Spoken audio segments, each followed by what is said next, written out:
A young man named Arhan is filled with a desperate fury, trying to destroy an ancient family heirloom. But when the forge fails, he resorts to a method no man should be capable of. His rage is born from a childhood promise, a burden placed on him by his father. He was told the legend of his family, the Caravans, hailed as the kingdom's invincible protectors, and that Arhan's singular mission was to restore their lost glory. But, as an adult, Arhan has come to believe those stories are nothing but lies. After years of research, he found no proof their so-called legendary family ever even existed. He's already found his own version of glory, a simple, peaceful life with the people he loves. He is their kind young lord, promising to bring his friend Kun his favorite apples from the market. He even remembers a birthday gift for a villager's young daughter. As he rides off on a simple errand, he believes this perfect, happy life will last forever. He was wrong.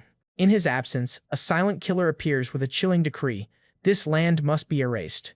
In a single, blinding flash, the golden fields are painted red with the blood of the innocent.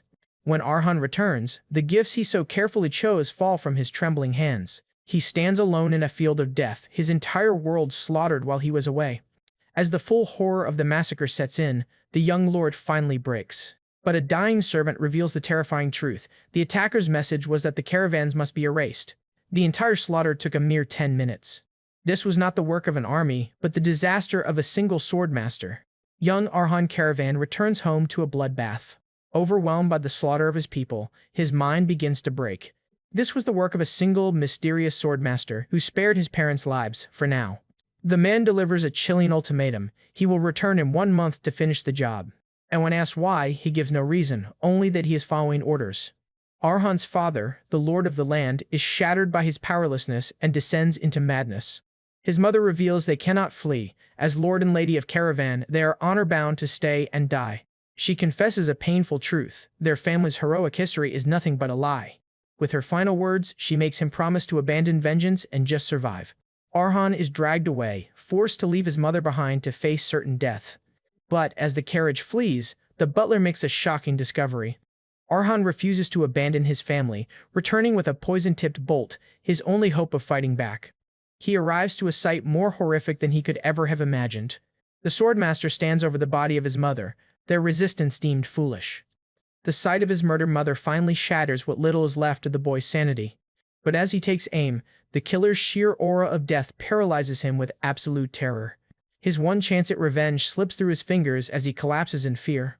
The swordmaster decides to spare the boy, leaving him to drown in his own despair. He issues one last command: if Arhan ever continues the caravan bloodline, he will return to finish it. Broken and alone, Arhan can only cradle his mother's body, his failure absolute. But in his darkest moment, a mysterious power awakens within his family's ancestral sword. And from a time long past, a legend returns to answer his descendants' desperate cry. For 1 year, Arhan has hunted for a single name: Carlos, the man who slaughtered his family. He is lost in grief, haunted by the graves of everyone he failed to protect. But in his darkest hour, a miraculous light offers a glimmer of hope. From a portrait of his ancestor, a spirit of immense power emerges. It is Liam Karavan, the legendary founder of his house, returned from the grave. But Arhan meets this miracle not with awe, but with a year of pent-up rage. The spirit reveals he has been watching, testing his descendants' will for revenge. And now, Liam's own murderous intent can no longer be contained. He reminds Arhan of an unbreakable rule: only a swordmaster can kill a swordmaster. And their target, Carlos, is a transcendent being, a monster even among them. Faced with impossible odds, Arhan's hope begins to crumble. But Liam offers a path to power with a single bizarre command: eat my sword. He reveals the family's secret: they can consume swords to absorb the power and memories of their wielders. The method is simple and horrifying: heat the blade and swallow it. With revenge as his only guide, Arhan makes his choice. He bites down, shattering steel and his own humanity with a single crunch. The power that floods him is agonizing, a fire that threatens to burn him to ash. But through the pain, he is forced to remember exactly why he's doing this. To kill the monster, he will devour the steel and become a monster himself. The morning after Arhan's ordeal, the sun rises peacefully over the caravan estate, a stark contrast to the darkness within. Suddenly, Arhan jolts awake with a scream, the phantom pain of consuming his ancestor's sword still fresh in his mind. Gasping for air, he realizes with a start that he is alive. He checks himself over, astonished to find not a single wound on his body despite the vivid memory of the agonizing process. The entire experience was so surreal that for a moment he almost believed it was all just a nightmare. However, the sight of the sword's hilt lying on the ground serves as undeniable proof that his ordeal was very real. Just then, the spirit of Liam Karavan materializes, commending his descendants' admirable mental fortitude. But Liam's praise is short-lived as he immediately follows up with a harsh critique of Arhan's hopelessly weak body, and explains that even among his direct ancestors, many couldn't withstand the searing pain of consumption and simply gave up. Now that Arhan has passed the test, Liam confirms that all the legends his father told him about the Karavan family are true. Arhan stares, finally convinced that his ancestor's spirit is no mere hallucination. Accepting the reality of the situation, he formally presents himself to his ancestor. With due respect, he kneels and greets him as the progenitor of the Karavan line. Liam laughs heartily, instructing his young descendant to dispense with the formalities and simply call him Master. Arhan readily agrees, acknowledging his new teacher. Eagerly, he then asks if this means he has successfully inherited his master's great power, and he recalls Liam's promise that he could gain power by consuming swords. However, he is perplexed, admitting that despite the excruciating process, he doesn't feel like much has changed.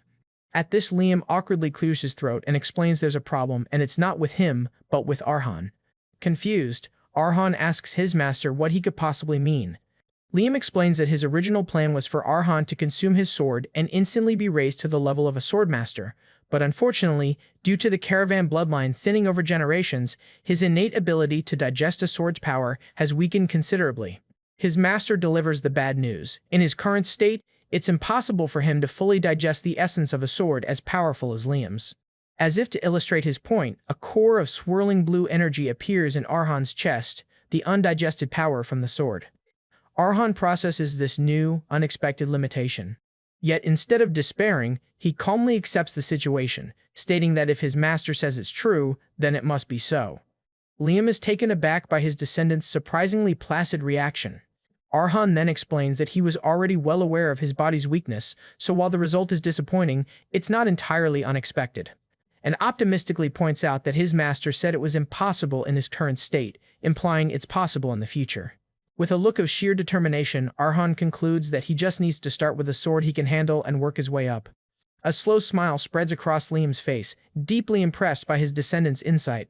He praises him, noting that the young man already possesses the sharp intuition of a true swordmaster.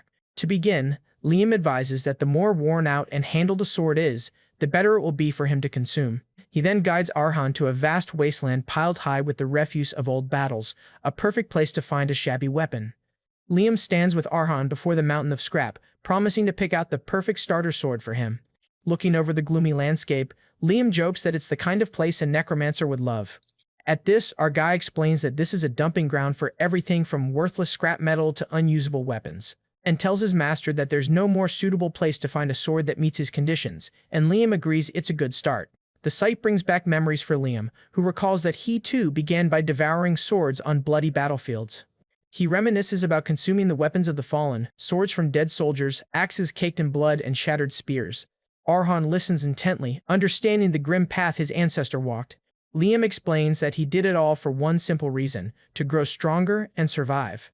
The vast junkyard serves as a powerful reminder of the harsh beginnings from which his power grew. He then describes a past filled with endless clashes where people fought desperately to guard the sparks of their lives. His ancestor speaks of the battlefield's truth. In the midst of countless struggles, most lives are simply extinguished without a trace. However, he continues, a select few manage to leave behind a single, dazzling point of light. As if summoned by his words, a faint light begins to shine from within a pile of wreckage. Liam's eyes narrow with focus as he spots the source of the light, declaring, he has found it. He points toward a specific spot in the debris, directing his young descendant to the target.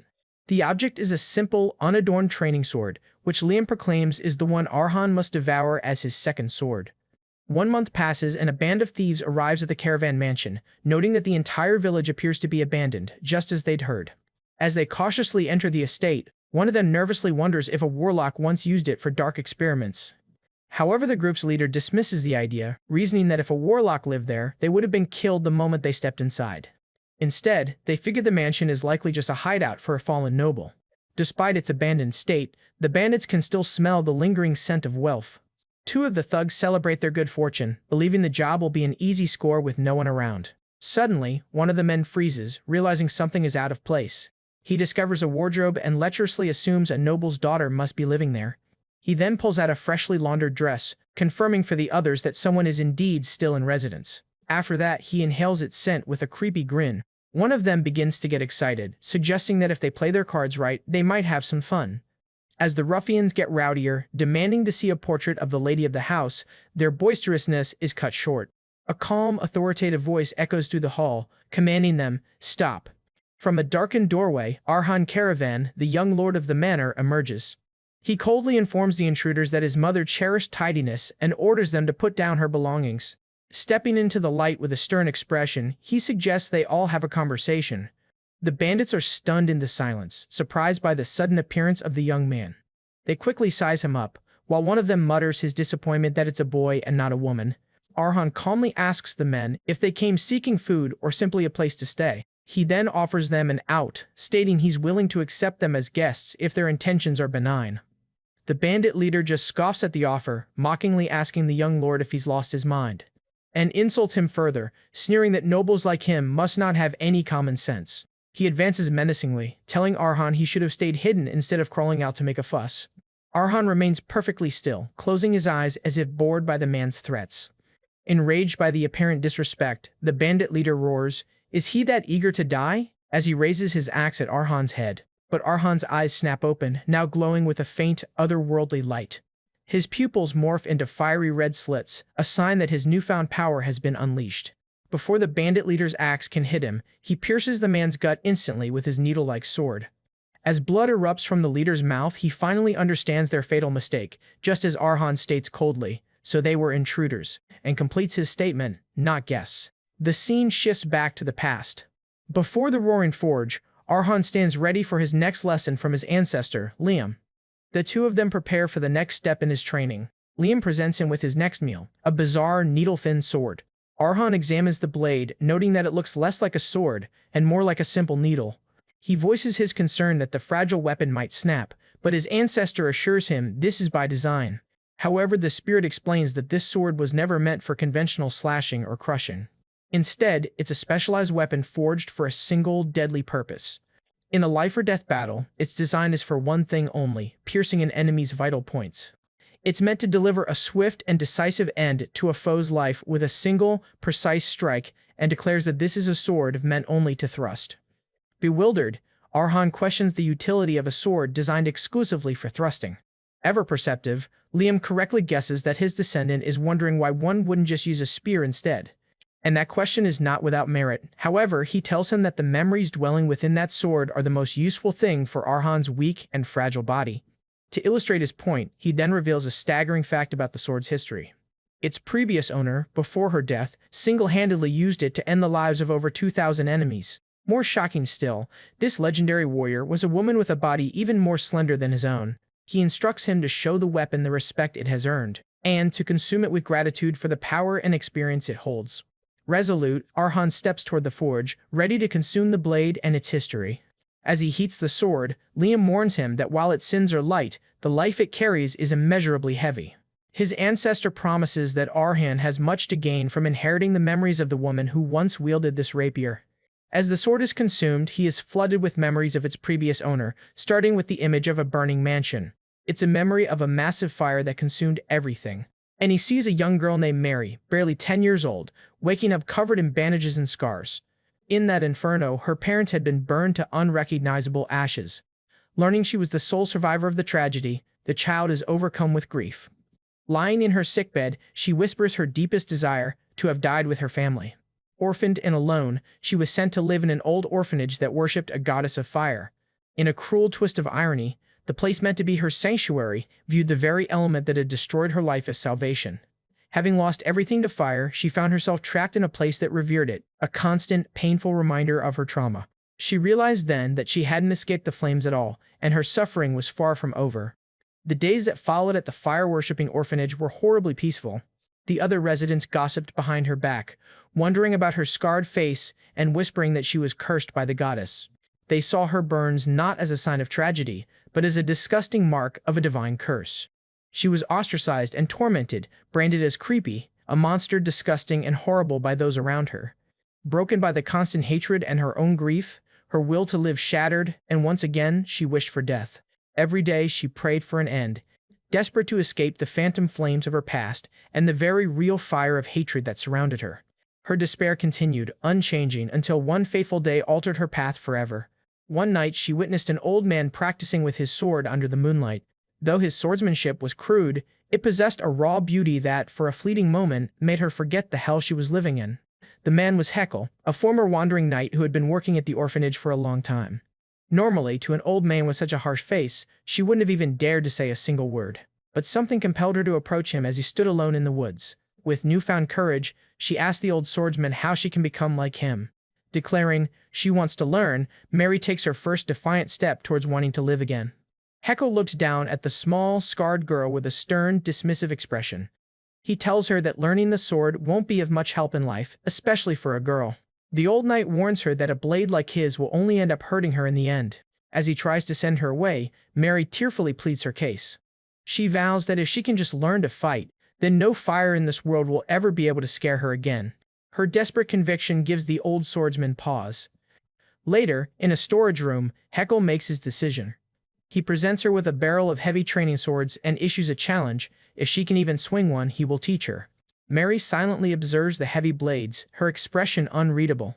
Mary asks, does she have to swing at Heckle? If not that, then what? Ignoring the broadswords, her hand reaches for a different kind of weapon, and she chooses the thin, needle-like blade, declaring that as long as she can fight back, nothing else matters. In a stunning display of intent, she points the blade directly at her would-be master's throat.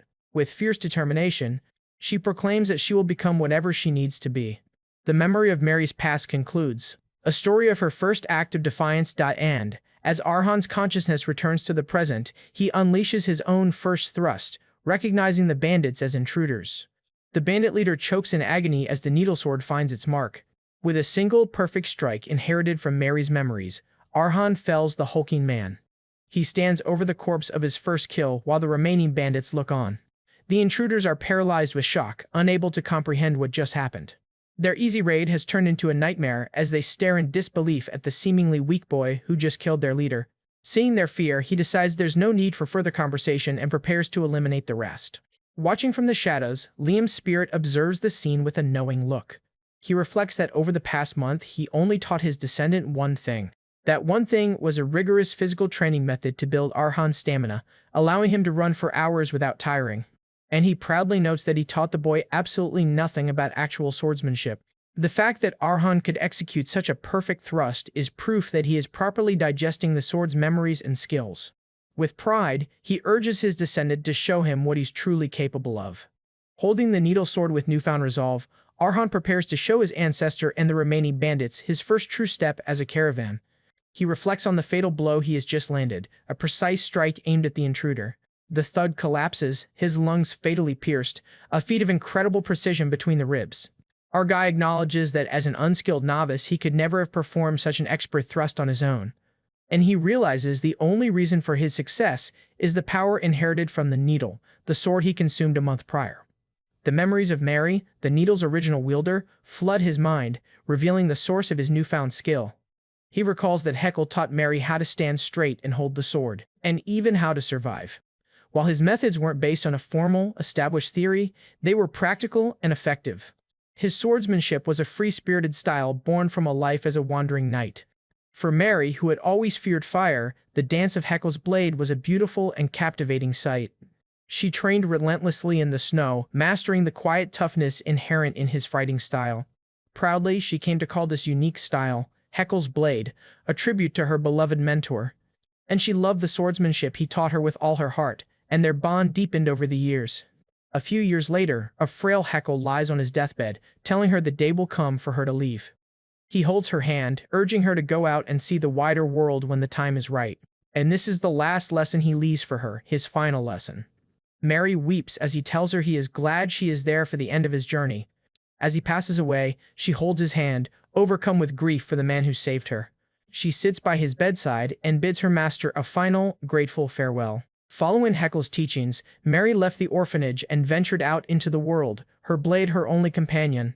It wasn't long before she made a name for herself as a skilled and well-known mercenary. Whether it was her peculiar, needle-thin sword or the rarity of a young woman in her profession, she quickly drew attention.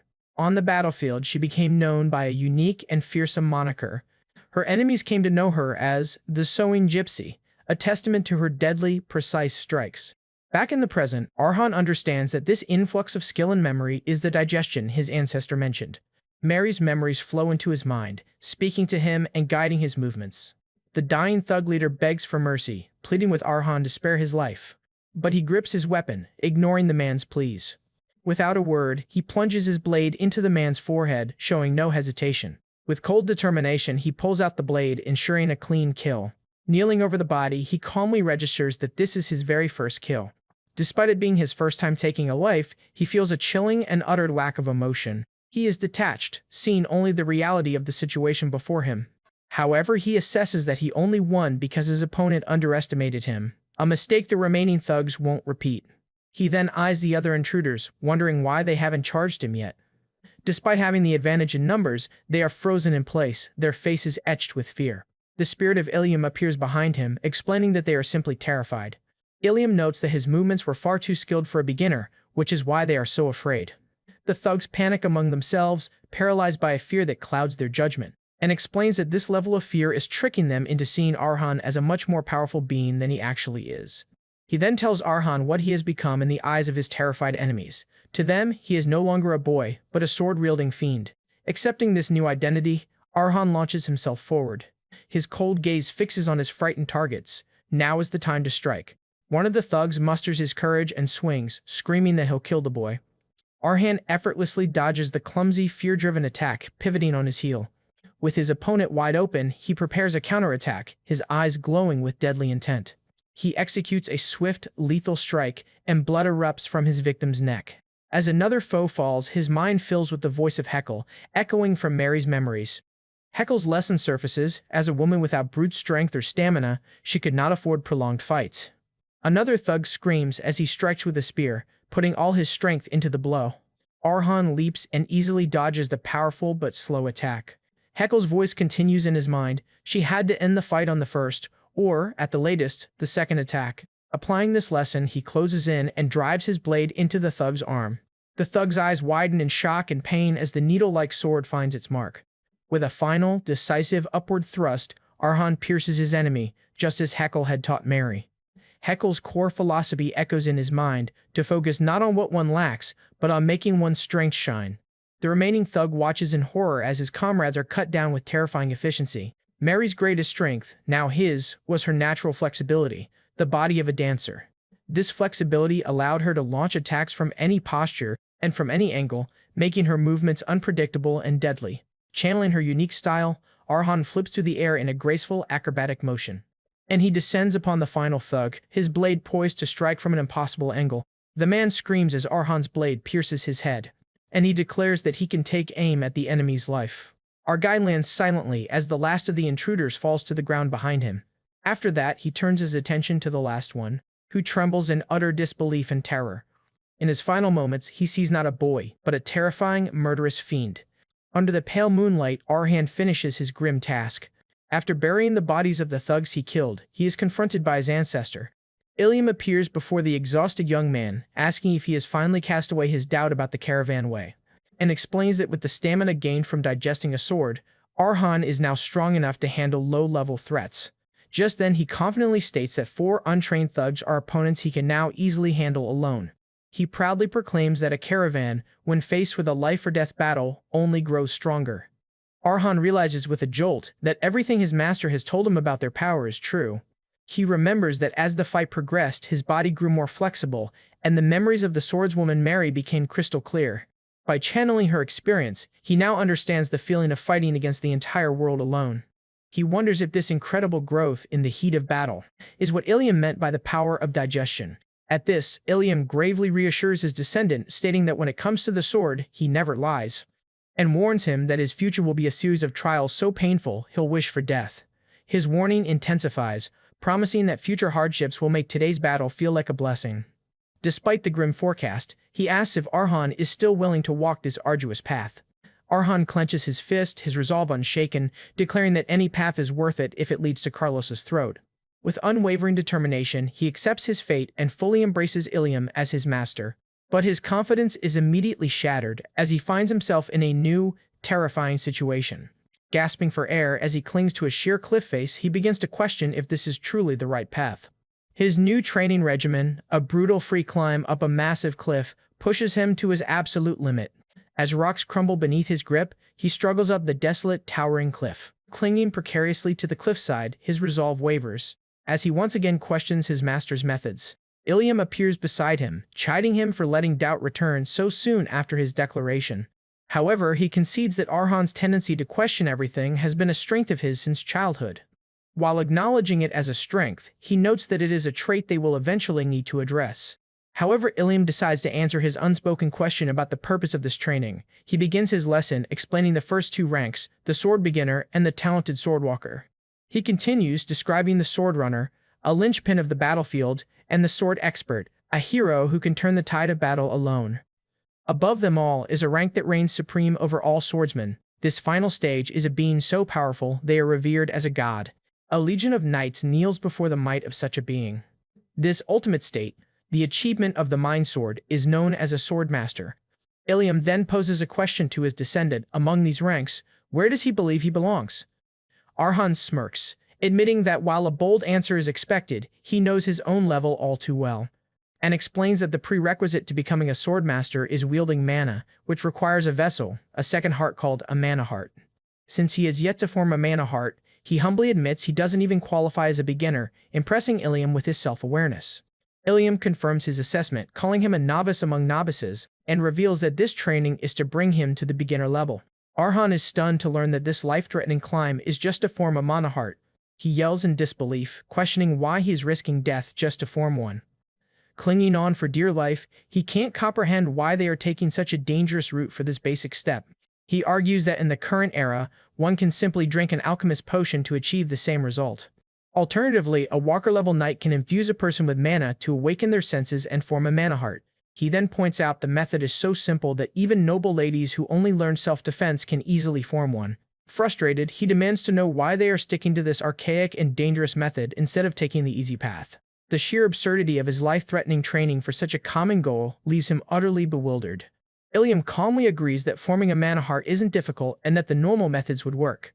However, he explains, the blood of caravans is imbued with the unyielding power of steel, requiring an equally tough vessel. His ancestor reveals that an ordinary heart will not suffice for a caravan, as it can only reach the level of a human. To truly reach the level of a swordmaster, he insists, a caravan must have one thing, an essential component that can clash with the world itself and remain unscratched, a heart of steel. And he declares there is only one way to forge such a powerful heart. The body must be endlessly pushed to the brink of death, forcing it to feel the need for a mana heart and create one on its own. This training is so grueling that even among Ilium's descendants, very few have ever completed it. The process is so painful and terrible that most either give up or perish. However, the few who endured to the very end became true swordmasters. Having explained the stakes and the reward, Ilium asks a collapsed Arhan if he's feeling motivated. A surge of determination flows through Arhan as he grips the rock. With a fierce grin, he declares that he's feeling more than a little motivated. Pleased with his descendants' resolve, Ilium smiles, reiterating that he never lies when it comes to the sword. He promises Arhan that the mana heart he forges through this trial will be different. The scene shifts to a different location under the full moon, the eastern village of Campbell, in the Verdi region. Inside a local tavern, patrons whisper rumors about the eerie western village of Caravan. One man notes that no one has been seen there for a year, calling it a creepy place. A rumor is spreading that something resides in the village. This something is said to be dangerous, as all the ruffians who have ventured there have never returned. Theories about the disappearances range from monster waves to necromancers, but they all share one conclusion. The warning is clear. If you don't want to die, stay out of the western village. At another table, a mysterious masked man silently listens to the tavern gossip. Intrigued by the tale of a village where entry means death, the masked man puts down his drink. The man is cloaked, with a distinct scar on his lip. He wipes away blood, seemingly from a recent fight, and seems unfazed by the tavern warnings. With a determined look, the mysterious cloaked man decides this deadly village is the perfect place for him. Arhan recalls the brutal month of training he just endured, which included grueling exercises like holding onto a cliff with only his left hand. Under his ancestor's spectral supervision, he dealt with any trespassers on the caravan estate, all while pushing his body to its absolute limit. He endured excruciating muscle pain from his physical training, pushing boulders even on days when it was a struggle just to lift his arm. Without missing a single day, he poured all his might into the grueling regimen laid out for him. He pushed forward with everything he had, determined to grow stronger. The strain is evident as he grips the rock face, sweat dripping from his fingers, and just like that, a month passed. He reflects on whether that absurd training was enough for him to form a mana heart. Sighing in disappointment, he admits to himself that unfortunately he did not succeed. However, as he looks down at his hand, he senses that something has changed. Despite his failure to form a mana heart, he knows a change is clearly taking place within him.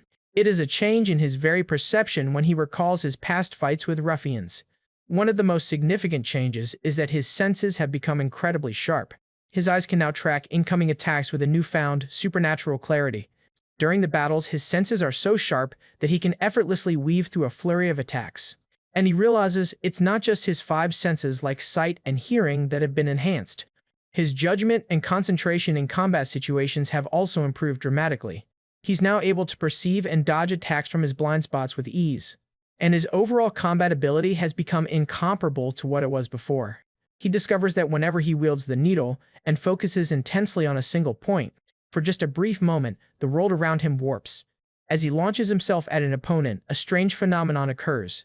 In this state of hyper-focus, it feels as if time itself has stopped for everyone but him. This perceived time dilation allows him to move and counterattack while his enemy is seemingly frozen in place. He easily dodges the swing, closing the distance as if in a stopped moment. His opponent's eyes widen in disbelief at his impossible speed. With surgical precision, his weapon finds its mark. His eyes remain cold and steady as he executes a series of lethal strikes. The opponent is struck in multiple vital points almost simultaneously. The man collapses, his life extinguished in an instant. Arhan understands that the difference between the him of the past and the him now is just one thing. The crucial change, the source of his newfound power, is that he can now feel mana. The needle, a weapon from a consumed sword, lies on the ground after the training session. The training grounds are littered with swords he has consumed, standing like tombstones in the dust. Our guy remarks on how astonishing it is that he achieved this state without even forming a mana heart or becoming a sword beginner. While acknowledging the power of the needle, he admits that his own rapid growth is truly remarkable. Arhan asks his master what kind of power he will possess when he finally reaches the next level.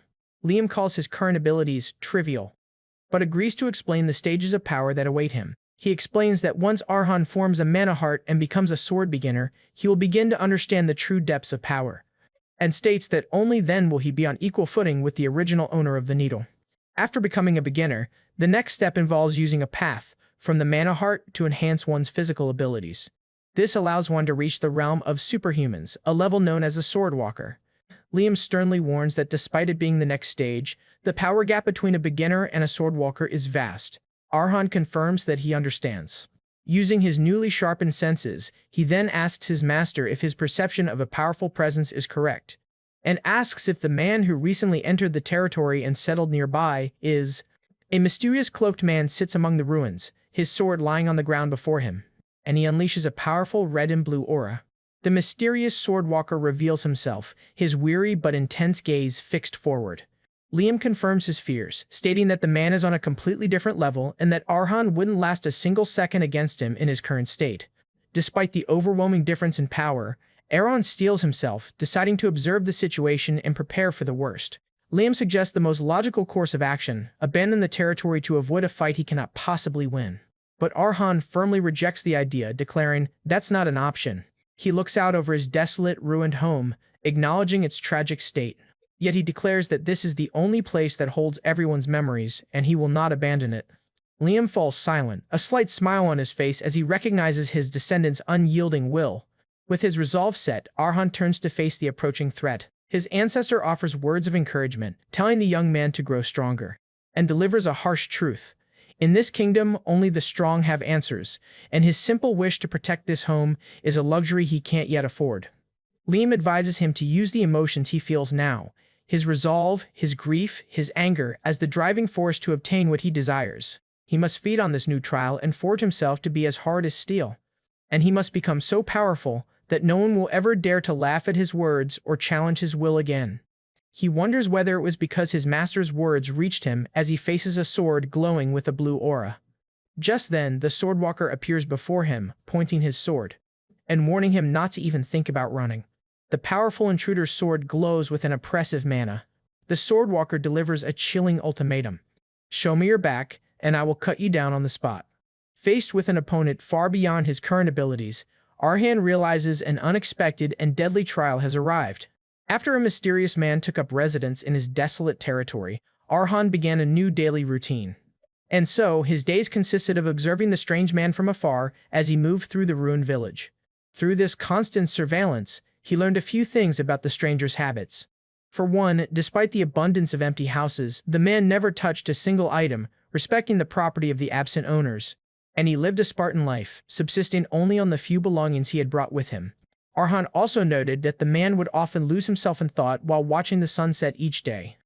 At other times, he would go into the woods to pray, leading our protagonist to a single conclusion. Watching from the shadows, he whispered his deduction to himself. The mysterious guest seemed to be a knight. Liam's spirit agrees, identifying the man as a swordwalker who strictly adheres to rules and manners even when no one is watching. His ancestor notes that such inflexible people are rare, usually found only among the ranks of knights. At this, Arhan optimistically suggests that a knight who upholds justice might not be such a bad first neighbor to have. But Liam scoffs at his naivety, warning him that while knights pursue honor, it is misleading to call them righteous. He explains that a knight's honor is highly subjective, and ultimately defined by the one they have sworn loyalty to.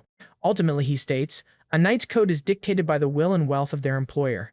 With a harsh glint in his eye, the spirit prepares to teach Arhan the true, brutal meaning of the word knight. He defines them as nothing more than executioners who use honor as a pretext to exercise violence. And clad in expensive gear, they're simply enemies who are annoyingly difficult to kill. He then warns him not to be fooled by the title, but to instead observe and judge the man's true essence. And he reveals what he believes to be Arhan's most precious and unique talent, the ability to doubt. Taken aback, Arhan questions how doubting could possibly be considered a talent. Liam explains that even as a child, while pretending to listen to his father's legends, he was secretly investigating their truth. Even after gaining power, he wasn't intoxicated by it, instead using observation and a morbid sensitivity to find answers, just as he did with the bandits. His ancestor defines doubt as the refusal to be swayed by appearances, and the drive to use any means necessary to reach the truth. He then proclaims that those who cannot doubt will never be able to cross their own limits. With newfound understanding in his eyes, Arhan listens as Liam tells him this very trait is his true talent for the sword. He accepts the lesson, quietly saying, "Understood." Promising to keep his ancestors' words in mind, he turns his attention back to the praying swordwalker. It was time to put the lesson into practice. Despite all his observations, he had never fully let his guard down around the strange man. So, after determining the man was unlikely to be an intruder, Arhan decided to approach him slowly, and his goal was simple, to invite the man to be his neighbor. But his plan was about to be completely derailed. Before he can even speak, the swordwalker turns, revealing he was aware of his presence all along and warning him not to run. At this, our guy is sweating with fear. The swordwalker's blade glows with a menacing blue aura as he issues a dire warning. He warns Arhan that if he dares to show his back, he will be cut down on the spot. Gripping his rapier, our guy realizes his attempt at a peaceful introduction has gone completely sideways.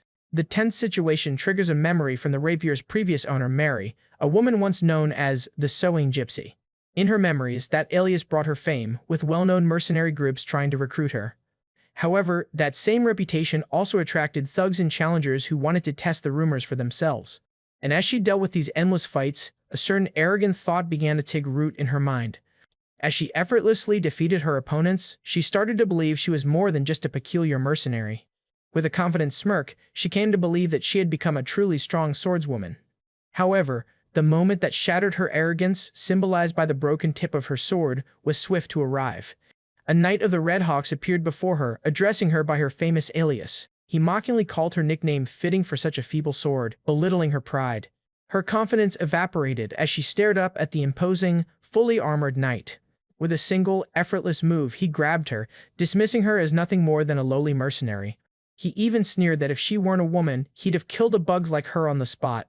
And he declared that the only reason she survived was because of the Red Hawk Knight's rule against killing women and children. Tossing her aside, he told her to spend the rest of her life being grateful for their chivalry. In that moment of defeat, she felt the crushing weight of an immeasurable wall. It was the insurmountable wall that stood between a mercenary like her and a true knight. Back in the present, Arhan realizes that the knight who defeated Mary must have also reached the stage of the Swordwalker. He swallows nervously, understanding that the Mary in his memories was far stronger than he is now, yet she was still defeated in an instant. As the Swordwalker draws closer, Arhan is overcome with an overwhelming sense of death.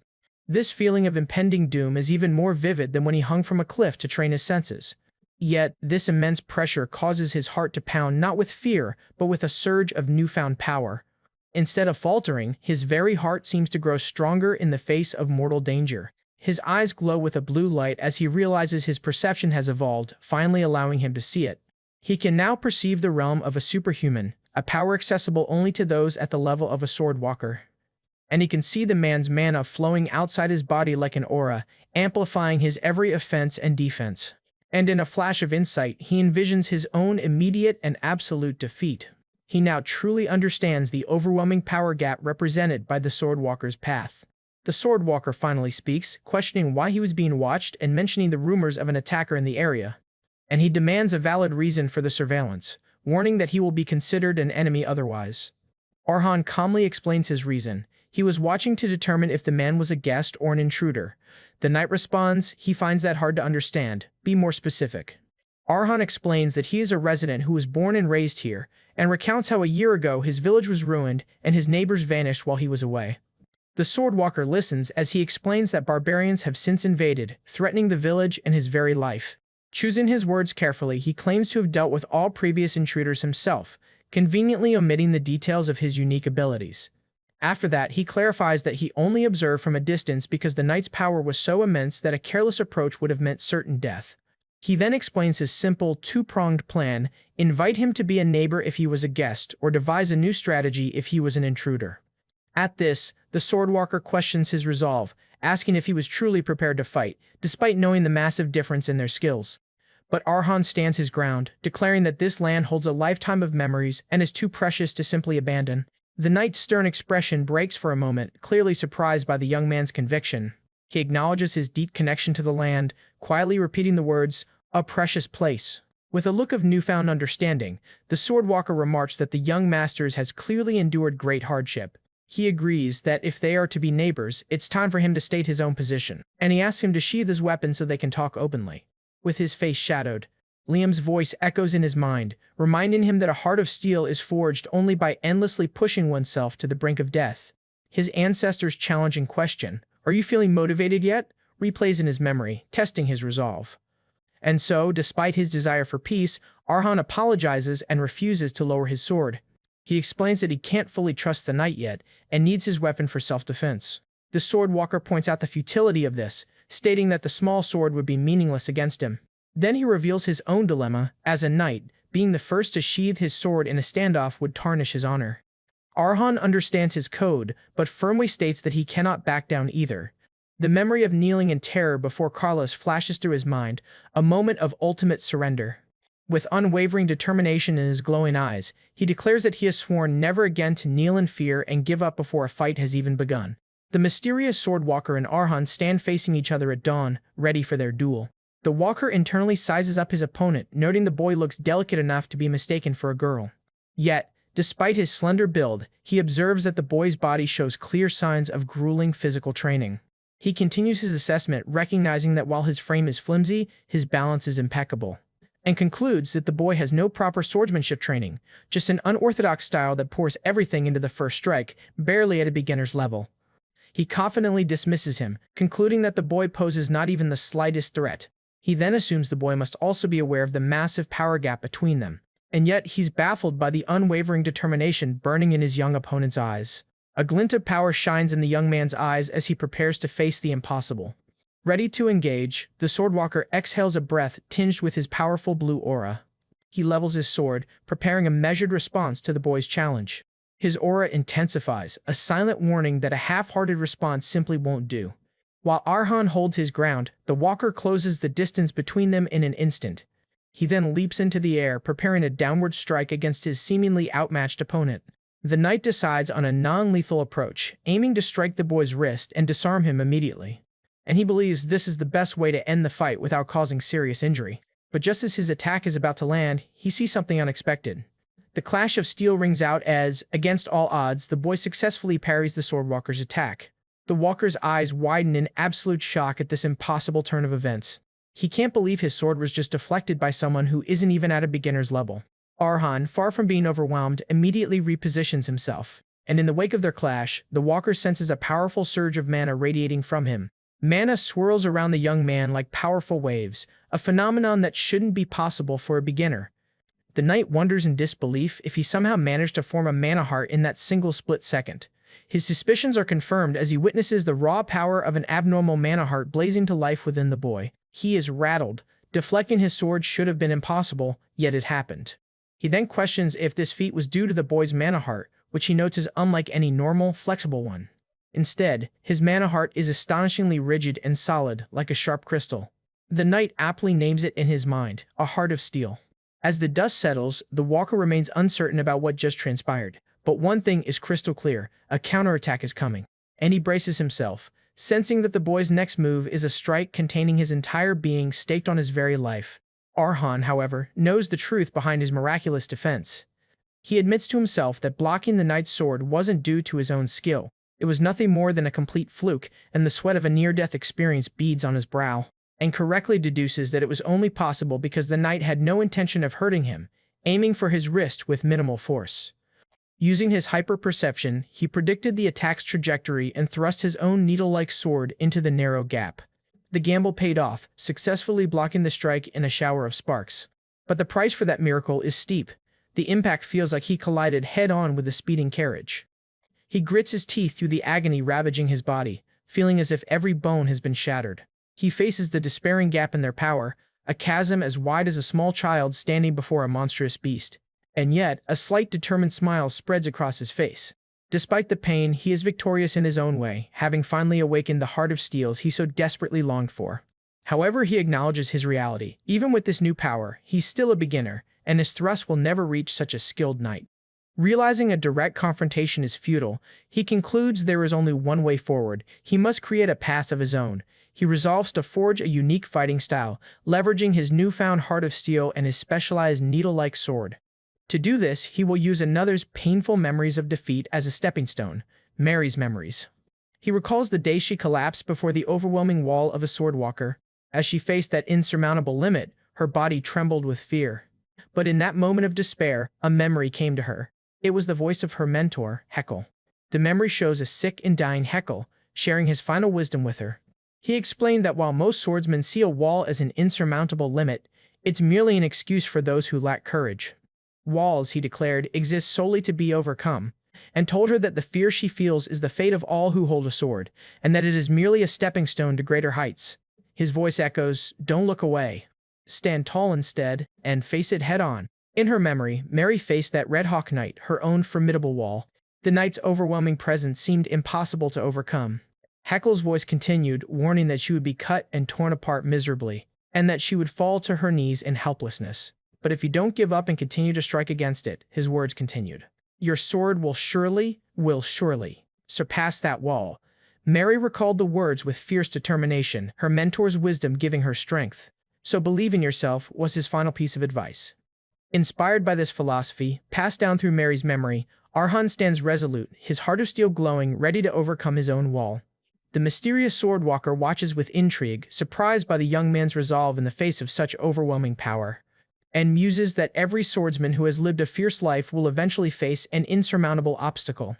For Arhan, this obstacle manifests as a massive, metaphorical wall representing the immense power gap between them. Yet despite the crushing pressure and a deep sense of hopelessness, he readies his stance, refusing to yield. The walker notes that his aura alone should make a single step feel like an impossible burden for the boy. And he had fully expected Arhan to be overwhelmed by the instinct to turn his back and flee from certain defeat.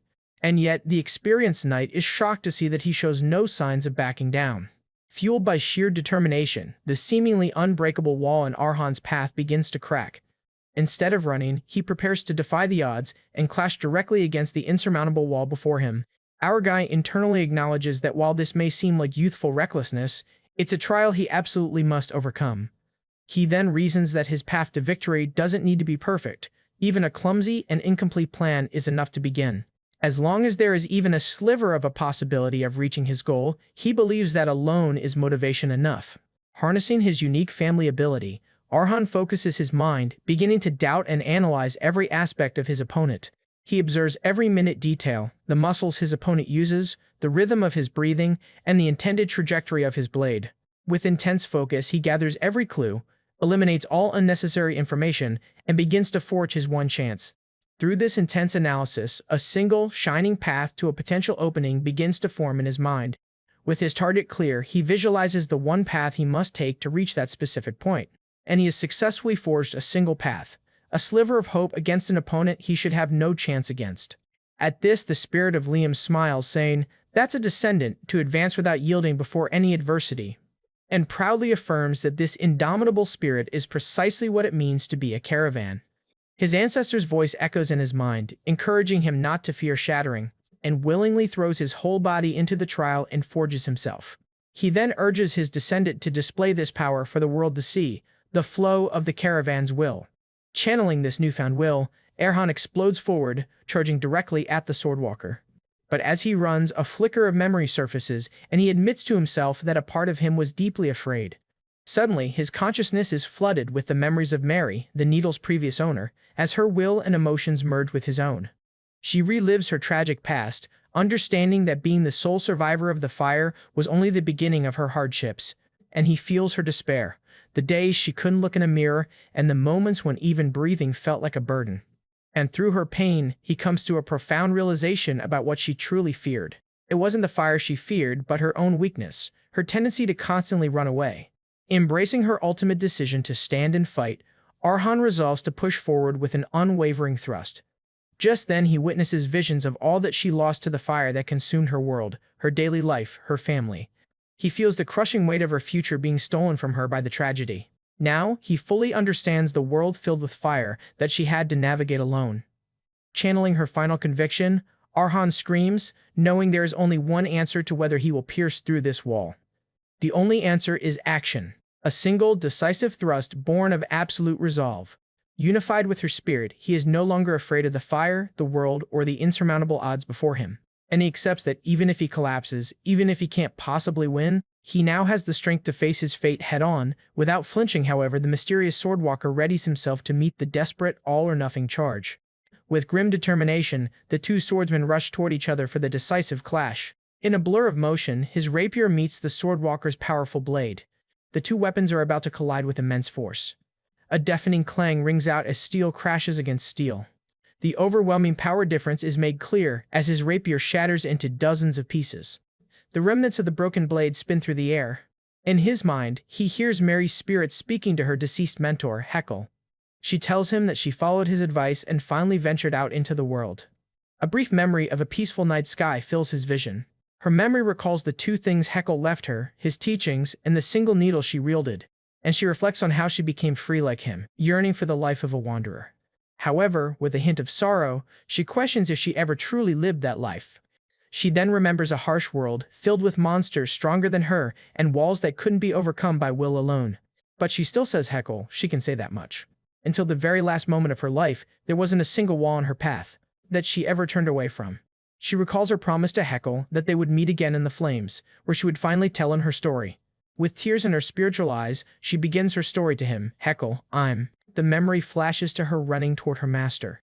And her final thought completes the sentence, a declaration that she is not afraid of the fire anymore. As her soul finds peace, a single final tear escapes, representing the release of all her past burdens. Having fully understood and empathized with her life and unwavering will, Arhan completes the final step as the digestion of the needle is complete.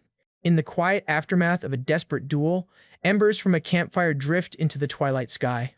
Arhan's eyes flicker open, the intensity of the recent battle slowly fading as consciousness returns. Lying on the ground, he groans, finally coming to his senses after being overwhelmed in the fight, and he realizes that he must have lost consciousness. As he sits up, he discovers the knight's robe draped over him, a gesture that only deepens the mystery of his opponent's motives. His gaze falls upon the shattered remains of his rapier, and he concludes that, in the end, he had failed to break through the man's defense. He picks up the broken hilt of the needle, his expression hardening with resolve despite his defeat.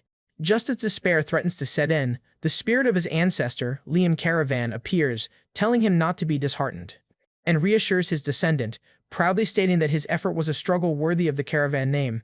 With a knowing grin, Liam teases him, asking if he has yet to notice the profound change that has occurred within him. His ancestor reveals the incredible upside to the defeat. The life-or-death struggle has caused Arhan to completely digest Mary's rapier, the needle. Arhan clenches his fist, marveling at his newfound flexibility, and senses now so sharp they rival a wild beast's. As he processes the change, he feels as if he has become a veteran mercenary who has lived his entire life on the battlefield. He thinks he now understands the master's intention in choosing the sword. It's not just for its strength and technique, and realizes that by consuming the sword, Liam wanted him to experience and inherit the entirety of Mary's life. The ultimate lesson was not about skill, but about absorbing the will to never give up, even in the face of immense trials. However, he has now fully assimilated Mary's indomitable spirit, the true power hidden within her weapon. He sighs, wryly asking his ancestor if it would have hurt to explain things more clearly from the start. But their conversation is cut short as the imposing figure of the Swordwalker suddenly appears before them. The knight calmly notes that Arhan has regained consciousness. Arhan jolts as the Swordwalker says he just went to fetch some drinking water. The knight smiles apologetically, remarking that it seems there are still misunderstandings between them. Despite his new strength, Arhan instinctively jumps into a defensive stance, brandishing the broken hilt as a last resort. Just then, Liam tries to de-escalate the situation, assuring Arhan that the man is not the kind to cause him harm. But Arhan remains tense and suspicious, and Liam concedes that given his descendants' past trauma, his caution is understandable. Even the knight acknowledges Arhan's hesitance, understanding that it can't be easy for him to lower his guard. As a gesture of goodwill, he offers to tell his own story first, hoping to earn the young man's trust. He promises to explain why he came to this desolate land and prove that he is not a threat. Arhan watches in confusion as the man begins to remove his outer garments, wondering what he is doing. At this, the knight asks for permission to formally introduce himself. He then reveals his name is Patel, a retired knight and a wanderer with nowhere left to go.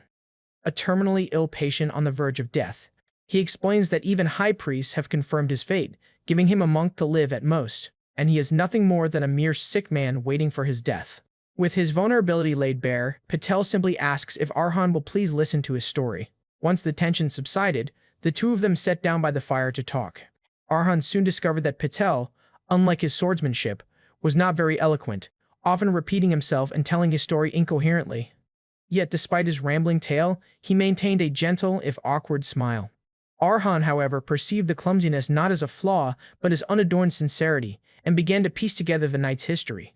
After being diagnosed with a terminal illness, Patel had left the knighthood he was loyal to and set out to find a quiet place to die. He then explained his decision wasn't for some grand reason, he simply didn't want to be a burden to his comrades in his final moments. His only wish was to spend the little time he had left quietly and on his own terms. Arhan listened intently, processing the tragic story of the man he had just fought for his life. Watching from the side, Liam's spirit senses Petal's aura, concluding that there is no falsehood in his words. And his senses confirm this, as he can feel the illness actively devouring Patel's mana heart. He then explains the grim reality. Once the corruption fully encroaches upon the mana heart, Patel's life will inevitably end. Having shared his story, Patel extends his hand toward Arhan and asks what he thinks of his proposal. Arhan stares at the outstretched hand, contemplating the knight's request to be his neighbor. Patel asks plainly whether his honesty alone is enough to qualify him as a neighbor in this empty land. Rising to his feet, Arhan acknowledges that sharing such a personal and painful story could not have been easy. He then firmly grasped Petal's hand, thanking him for his honesty and formally introducing himself as Arhan. As the last resident of this forgotten land, he smiles and officially welcomes Sir Petal to the neighborhood. Meanwhile, Liam's spirit looks on, arms crossed, silently observing his descendants' decision. The ancient swordmaster seems to approve of the young man's judgment and compassion. Having found a guardian for his home, Arhan can now look towards the future. As his heart of steel glows brightly, Petal thanks him for the hospitality. With the matter settled, Liam declares that the time has finally come for Arhan to take the next step in his training. The old spirit thinks to himself that there is no place better suited for Arhan's growth than that place, a place of blood and battle. A few days later, Arhan and Liam set out on a journey, leaving the caravan lands behind. Arhan is sitting with a pensive Liam, finding his ancestors' plan hard to understand. Just then, he questions his ancestor, admitting that he had thought that after becoming a sword beginner, he would receive direct instruction in swordsmanship. Instead, Liam has suddenly insisted that they travel to a mysterious new location. Arhan points out that with Sir Petal now guarding the mansion, there is no need to worry about intruders anymore. Liam simply chides his descendant for still possessing the mindset of an ordinary person, and sternly reminds him that the caravan lineage is special, different from anyone else in the world. He then explains that for someone with the blood of steel, conventional training is secondary to the endless struggle that pushes the body to its absolute limits. His ancestor asserts that the true priorities for a caravan's growth are real combat and the digestion of new swords. With a grim smile, he promises that their destination is the perfect place for Arhan to find the growth he needs. At this, Arhan immediately grasps the nature of their destination, a stage for life-or-death duels, where only those who crave battle gather. Liam declares that back in his era, this legendary battleground was given a name. A vision of brutal combat flashes before Arhan's eyes, warriors clashing in a fight to the death, and he can hear the roar of a bloodthirsty crowd, hungry for a violent spectacle. The vision reveals a massive, Colosseum-like structure, built for glorious and deadly combat. Finally, Liam reveals their destination, a place where legends are forged and broken, the arena. Arhan and his ancestor Liam arrive at their destination, the renowned City of Steel, Firma. As a key city in the Iron Kingdom, its reputation is built on highly developed metallurgy, supplying equipment across the entire nation. The city is a bustling hub for warriors and adventurers, earning it the moniker, the Holy Land of the Sword. However, Liam reveals that the true driving force behind Firma's growth wasn't its forges, but something far more brutal. He points towards a massive coliseum, identifying it as the infamous and blood-soaked arena, and nostalgically remarks that while the arena has changed over time, the name itself still carries a powerful weight. Even he can still feel the palpable heat radiating from the stadium, a familiar sensation that reminds him of the countless struggles that once took place within its walls. He then recounts the various types of duels from his era, from beast versus beast fights, to humans being pitted against wild animals. There were even vicious species duels to decide the superiority between different races like elves and beastmen. But among all the brutal contests, Liam declares that the most violent of them all was the simple combat duel. These weren't mere spars, they were unforgiving brawls where survival was the only prize. Gladiators possessing a variety of techniques would be thrown into the ring to fight like beasts in the dirt, and the rules were simple and merciless. The victor claimed the loser's life and everything they owned as spoils of war. Liam grimly describes the arena of his time as a place of frenzied, bloody fights to the absolute death. Spectators, drunk on the smell of blood, would gamble and roar with excitement, fueling the madness in the pit below. With a dramatic flourish, he proclaims that this is the true nature of Firma, a city of madness built upon the blood spilled by its gladiators. At this, Arhan says, "Certainly, if what my master says is true, then for growing one's power, there is no place better than this." And he sees the opportunity not only to gain combat experience, but also to devour the weapons of defeated gladiators. Liam, however, quickly tempers that enthusiasm, calling his descendants' plan far too simple-minded. He then reminds Arhan that if it were that easy, he would have already had him consume every weapon from the local trash heap to their family heirlooms. His ancestor gravely warns that blindly devouring swords is a path to ruin, as Arhan would soon be consumed by the jumbled memories within. If he isn't careful, he'll be overwhelmed by a storm of conflicting memories and ultimately lose his own identity. He then imparts a crucial lesson that will guide Arhan's growth: the sword must not control you. You should control the sword. Therefore, until Arhan learns to master this process on his own, he must strictly consume only the swords that Liam chooses for him. With the lecture over, the ancient spirit eagerly declares it's time to head into the hot place of struggle. 3 hours later, Arhan finds himself navigating the chaotic entrance to the now organized arena. A smiling receptionist says that since this is Arhan's first time, he will need to register first, who informs him he must get a medal issued before he can enter. Surrounded by intimidating, seasoned gladiators, Arhan is completely taken aback by this unexpected layer of bureaucracy. Confused and out of his element, he mutters to himself, "A medal? What the?" It seems Arhan isn't the only one out of the loop, as his ancient ancestor is just as baffled by the concept. Indeed, the legendary Swordmaster, founder of the caravan line, is completely stumped by this modern development. Liam insists that such a system never existed in his day, leaving both him and a flustered Arhan at a loss. However, the receptionist tells the confused young man to get back in line. These medals, it turns out, are the arena's official ranking system, an indicator of a gladiator's fame, status, and martial power. This new, structured system has a clear hierarchy of classes, starting from the very top. The ranks descend from the prestigious black, white, and platinum medals down to the more common gold and silver. As a complete newcomer with no record, Arhan naturally receives the lowest possible rank, a simple bronze medal. He stares blankly at his less than impressive medal, while Liam observes that a lot has certainly changed over the years. When Arhan says, "Quite unlike your sentiment from a few hours ago," Master Liam defensively retorts that the arena's atmosphere wasn't always so tame and organized. He fondly recalls his era, where anyone, from a helpless scholar to a massive barbarian, was simply shoved into the ring to fight for their life. As they walk, Liam grumbles about the preposterous idea of weight classes, while Arhan correctly deduces it's all been commercialized. Our protagonist reasons that the old way was unsustainable. Endless death matches would deplete the gladiator pool and bore the gambling spectators. And he concludes that for the sake of entertainment and profit, it's better business to match novices against novices and experts against experts. Looking at a posted fight schedule, he accepts that, for better or worse, the times have simply changed. He then reluctantly admits that because of these changes, the arena has transformed from a bloody pit into a symbolic landmark that draws in tourists. He concedes that this shift, however distasteful, was a successful change that allowed the metropolis of Firma to flourish. Walking on, he mentions another new development, an unspoken rule among gladiators that you generally don't take the loser's life. Liam scoffs that while a loser won't be left in one piece, this new civilized approach is a far cry from the lethal brawls of his time. However, he stops complaining as an idea strikes him, admitting this new system might actually be fortunate for Arhan, and explains that a confrontation with an equal enemy will provide good experience and teach a different lesson than his previous overwhelming fights. Until his first match, Liam suggests they browse the local smithies, noting the quality will be far superior to what Arhan is used to. He suddenly halts mid-sentence, remembering that Arhan's current sword is prone to breaking and that they should prepare spares. But before he can finish his thought, his keen senses are drawn to something else nearby. Turning to his descendant, the ancient spirit asks Arhan just what it is they're looking at.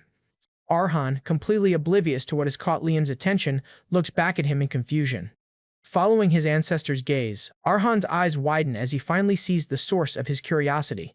Before them stands a long, ornate wall with dozens of unique and legendary weapons displayed in individual niches.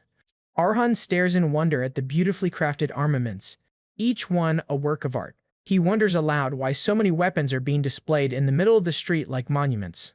Lost in thought, our protagonist is startled when a man suddenly appears behind him and speaks. An older gentleman with a monocle chuckles, correctly guessing that this is the young man's first time seeing the Hall of Fame.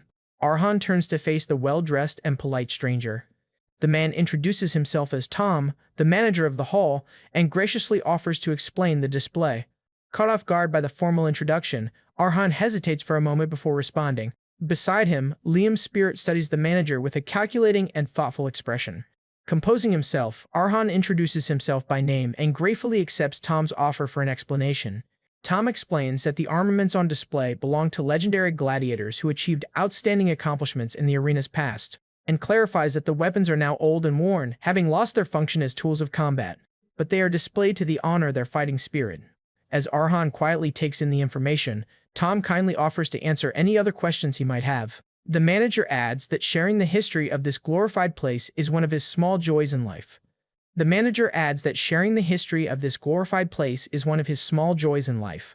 Just then, Liam's voice echoes in Arhan's mind, giving him a very specific instruction. With a greedy glint in his eye, the spirit tells his descendant to ask the manager if there's any way to possess the swords on display. Arhan's eyes widen as he instantly understands his ancestor's true, sword-devouring intention. As Liam declares he found it, the broken blade emanates a powerful purple aura as Liam reveals that this monument is the next sword Arhan must devour. The grand arena stands under the bright sun, a stage for glory and bloodshed. Arhan Karavan strides purposefully through the competitor's entrance, ready for his first trial. With a determined gaze, he steels himself for the challenges that lie ahead within the arena's walls.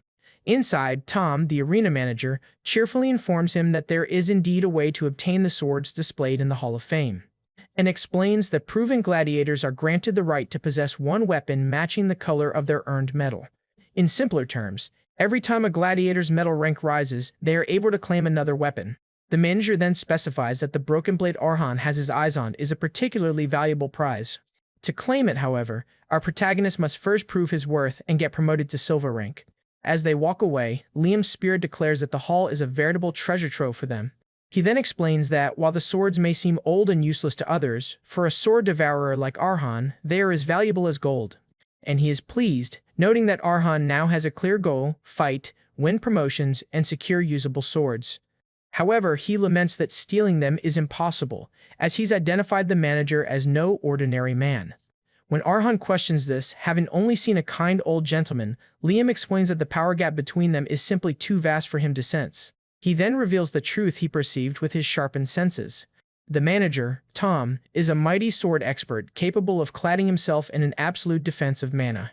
Arhan is utterly shocked to learn that the friendly manager is a warrior just one step below the rank of Swordmaster.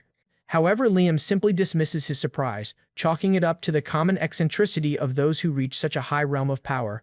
He even jokes that they'll have to put their robbery plans on hold, much to his descendants' disbelief. As they continue on, Liam notes that despite the arena's changes, one core tradition has remained the same. It's a long-standing tradition for fighters to cover their faces, escaping their identities to fight purely as gladiators. Arhan finds merit in this, realizing that anonymity will allow him to fight without hesitation. By facing opponents only as a gladiator, he can be free from the personal burdens that might otherwise hold him back. Before the match, a hooded official approaches and asks what alias he will be using in the arena, and explains that no one uses their real name, as outside identities only become a hindrance to a gladiator. He then instructs the young man to choose a name he can be proud of, one to carry throughout his life as a gladiator. Just then, Arhan's mind flashes to memories of his father and the powerful portrait of his ancestor, Liam Karavan. Standing before the massive gates to the arena floor, he declares the name he has chosen. However, the matchmaker finds the name unfamiliar, musing that it might be from a night novel. Dismissing its origin, the old man simply wishes the young gladiator victory in his first steps. And so, stepping into the light of the stadium, Arhan announces his chosen alias, Liam. Now masked, he prepares to fight not as himself, but under the weight and honor of his ancestor's name. He finds himself in the vast, intimidating expanse of the combat arena. Since he's in the lowest bronze rank, the only spectators are a handful of petty gamblers. These initial matches are nothing more than filler to pass the time between the major events. And therefore, what fills the stadium at this time is not enthusiastic cheers or applause. Instead, he is met with a barrage of terrible boos and harsh criticism from the bored crowd. The gamblers shout angrily, demanding the fight get started and finished quickly. And they heckle him, calling him a beanpole and telling him to just die if he's going to be weak and boring. Observing the scene, Liam remarks that this contempt for the weak is a fitting display for a kingdom where only the strong rule. When his ancestor asks if he's intimidated, Arhan defiantly states he isn't, a mindset Liam approves of. Liam then delivers a heavy reminder to his young descendant. By taking his name, Arhan is now shouldering the entire history and honor of the Karavan family. With a chilling resolve, our protagonist accepts the burden, determined to win no matter what. His opponent, a hulking brute named Temur, takes his place in the center of the arena. Just then, the arena announcer begins his introductions, eager to hype up what he calls a shabby fight. He points to Arhan, mocking him as a rookie among rookies with nothing to show for himself, and then formally introduces the greenhorn gladiator making his arena debut, Liam. After that, he turns his attention to the other fighter, a man who has brutally killed every gladiator he's faced. The announcer bellows the name of the man with 3 consecutive wins, the giant gladiator, Temur. Temur flashes a cruel, confident grin, ready for his next victim. With both fighters ready, the announcer dedicates the sacred match to the goddess Lepre. Temur scoffs at his opponent's name, calling Liam a stupid name for a kid. Finding the name so weak and unimpressive, he decides it would be a waste to even use his sword on someone like Arhan. Just then, he steps forward to make a humiliating proposal to his much smaller opponent. Temur tells him to take off his mask, drop his sword, and dance to the beat of his clapping. If he complies, Temur promises that out of special generosity, he will preserve his slender neck. At this, Arhan mentions the unspoken rule against killing, but his opponent just laughs at his naive belief. Temur roars that he doesn't care about rules, boasting that he was raised where men who lose are always killed. And he proudly admits that's exactly what he did to his 3 previous opponents. With a chilling grin, he specifies that he snapped their necks with his own 2 hands. When asked why he goes so far, Temur reveals his brutal philosophy. He kills because it's the winner's rightful privilege and, more importantly, the best entertainment. However, he deems Arhan too insignificant to provide any enjoyment from being killed, and he cruelly tells the young man to shake his girl-like body to at least make the audience laugh so the fight isn't a total bore. This public humiliation, Temur declares, will be the price for his life. The announcer loves the pre-match tension, excitedly declaring that the spectacle might become interesting after all. He then officially calls for both gladiators to take their positions. As Temur raises his greatsword, the match is set to begin immediately. But before the fight can start, Arhan interrupts, stating that he also has a proposal. Fixing his gaze on Temur, he quietly demands that his opponent take back the mockery of the name Liam. In return for this apology, he offers a chilling promise. He will grant Temur a comfortable death. At this, Temur is momentarily stunned into silence by the rookie's audacious threat. His shock quickly turns to amusement as a smirk spreads across his face. Then he bursts into laughter, sarcastically mocking the threat and pretending to be scared. The onlooking gamblers jeer, wondering if the kid read his lines from some third-rate night novel. The crowd taunts him relentlessly, cruelly asking if Liam was the name of his dead father. Temur, enjoying the crowd's energy, tells Arhan that now it'll be hard for him to go easy. However, he offers one final chance for his opponent to listen obediently and accept his humiliating terms. As he speaks, his eyes gleam with sadistic anticipation, drool dripping from his sneer. But before Temur can finish his threat, Arhan explodes into motion, slicing the giant's hand and drawing first blood. With blood spraying, he coldly repeats his ultimatum one last time and demands that he apologize for insulting his name. His eyes blaze with deadly intent as he finishes his sentence, "If you want to die comfortably." Temur, trembling with rage at the rookie's sheer audacity, can barely stammer out a response. He finally explodes, lunging forward with his massive sword while screaming, "You bastard!" However, Arhan meets the devastating, ground-shattering attack head-on, effortlessly parrying the massive blade. Sliding back from the force, he holds his ground, having completely nullified the powerful blow. Temur is left stunned and straining, having put all his strength into an attack that was so casually blocked. The force of the impact is so great that his own hand begins to bleed from the reverberation. He lets out a roar of pain and frustration as his hand throbs from the injury. Meanwhile, the once jeering crowd can only look on in stunned silence, completely baffled by this turn of events. A wave of shock and awe spreads through the arena as the rookie defies all expectations. Breathing heavily, Temur wonders what in the world is going on. And he remembers how just moments ago, the boy was trembling, looking like a complete amateur. However, he can't comprehend how that same boy is now fighting back with such skill. Then, the horrifying truth dawns on him. The rookie was acting weak on purpose to lure him in. A menacing silhouette of his opponent now stands before him, the boy's entire demeanor having changed. Arhan reveals his ruse, coolly asking if it's cowardly to exploit an opening he created by lowering his opponent's guard.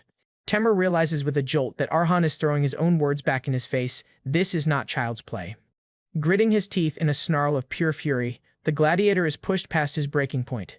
He curses the boy as a sneaky bastard, his grip tightening on his greatsword for another attack. Driven by rage, he unleashes a wild flurry of attacks, screaming that he'll kill him. But Arhan is a completely different fighter now, elegantly dodging every desperate swing.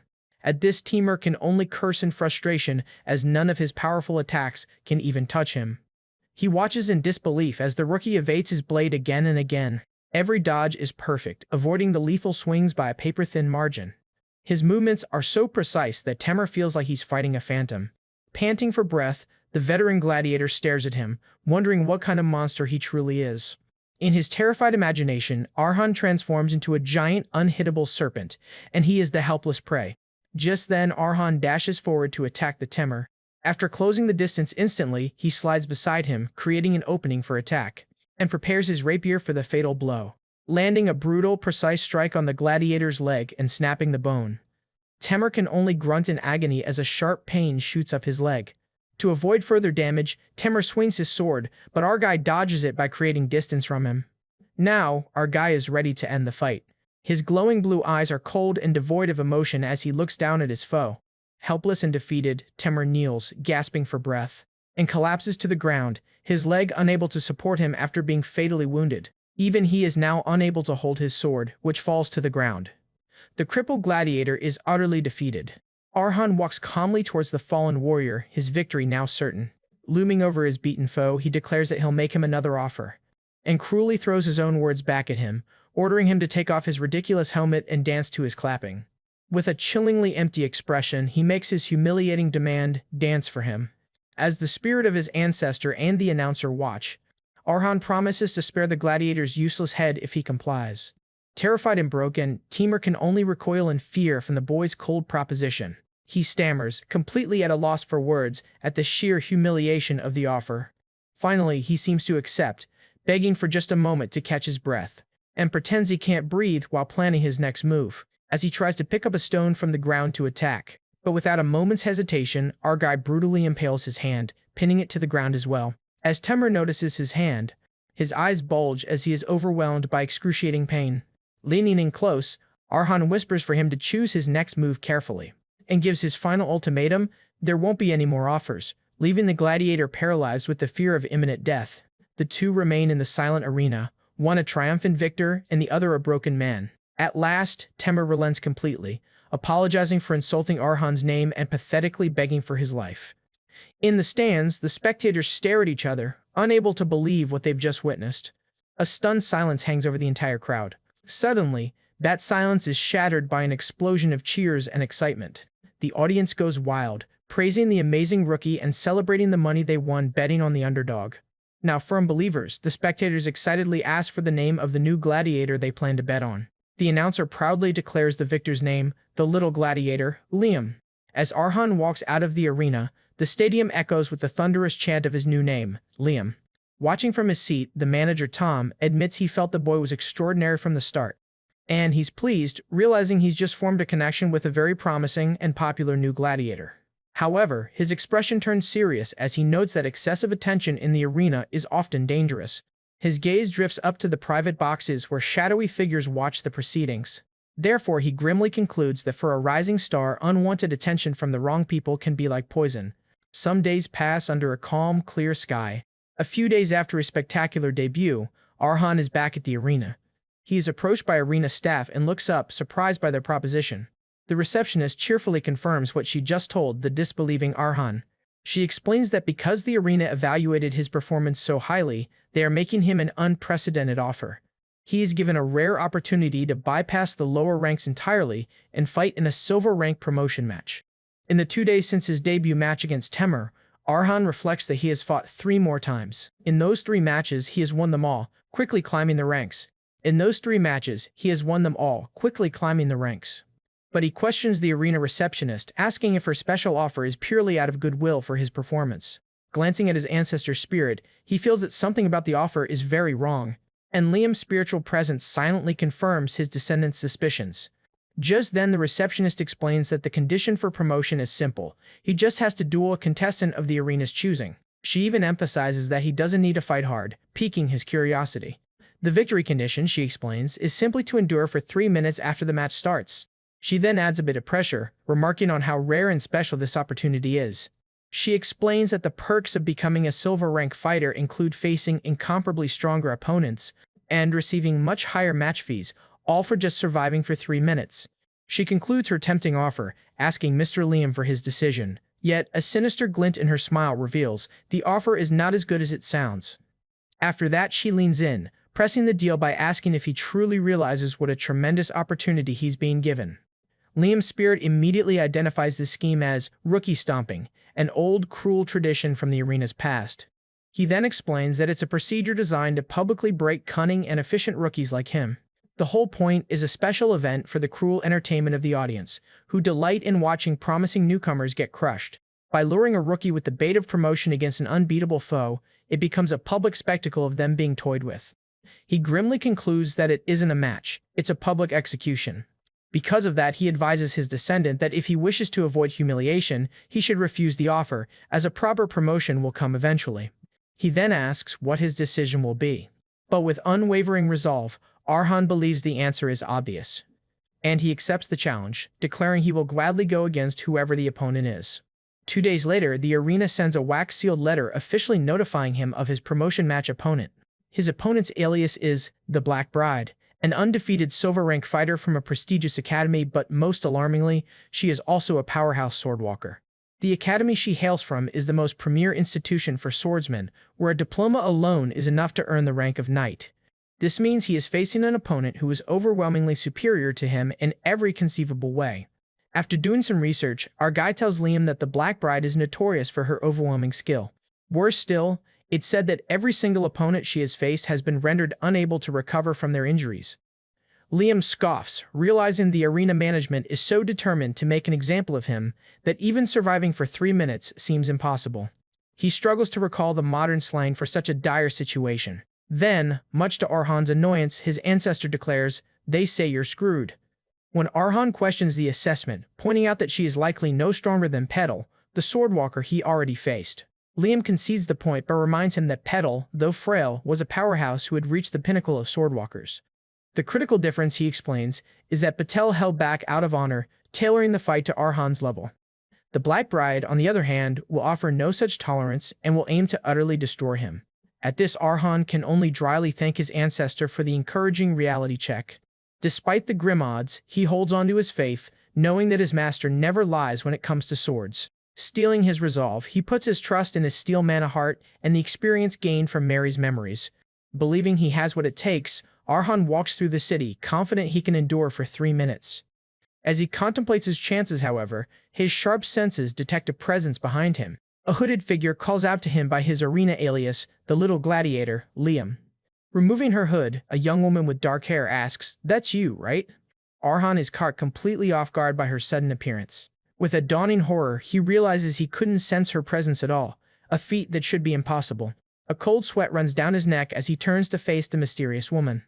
He takes in her features, pitch black hair, and an Eastern-style sword. The realization hits him like a lightning bolt. This must be his opponent, the Black Bride. Unsure of her intentions, he decides to feign ignorance and deny his identity. And he plays dumb, claiming she has the wrong person and has never heard of the Little Gladiator. The Black Bride stares at him blankly, entirely unconvinced by his act. Sighing at his defiance, she states, "You're making this troublesome." As she moves to draw her blade, Arhan reacts instantly to defend himself.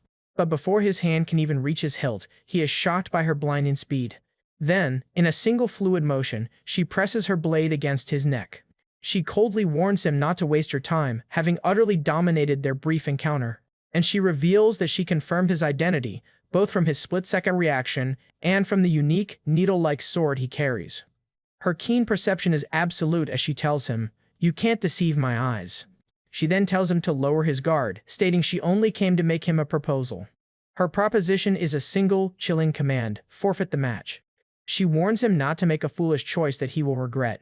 As she turns to leave, she gives him one last threat: "Don't make me ruin your future." Unwilling to be cowed, Arhan calls out, asking what she intends to do if he participates anyway. She pauses for a moment before walking away, leaving him with a final, ominous warning. With a menacing look, she promises that if he fights, he will pay the price. Later that night, the arena manager Tom stands alone contemplating the legendary swords in the Hall of Fame. Hearing footsteps, he smiles knowingly, sensing the arrival of a welcome guest. As Arhan approaches, Tom greets him and asks what brings him there at such a late hour.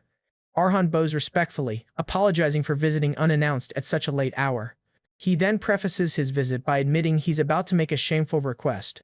With determination burning in his eyes, he asks if he could take one of the legendary swords from the hall with him. The scene flashes back to the past. Refusing to be intimidated, Arhan calmly asks what she'll do if he decides to participate in the match anyway.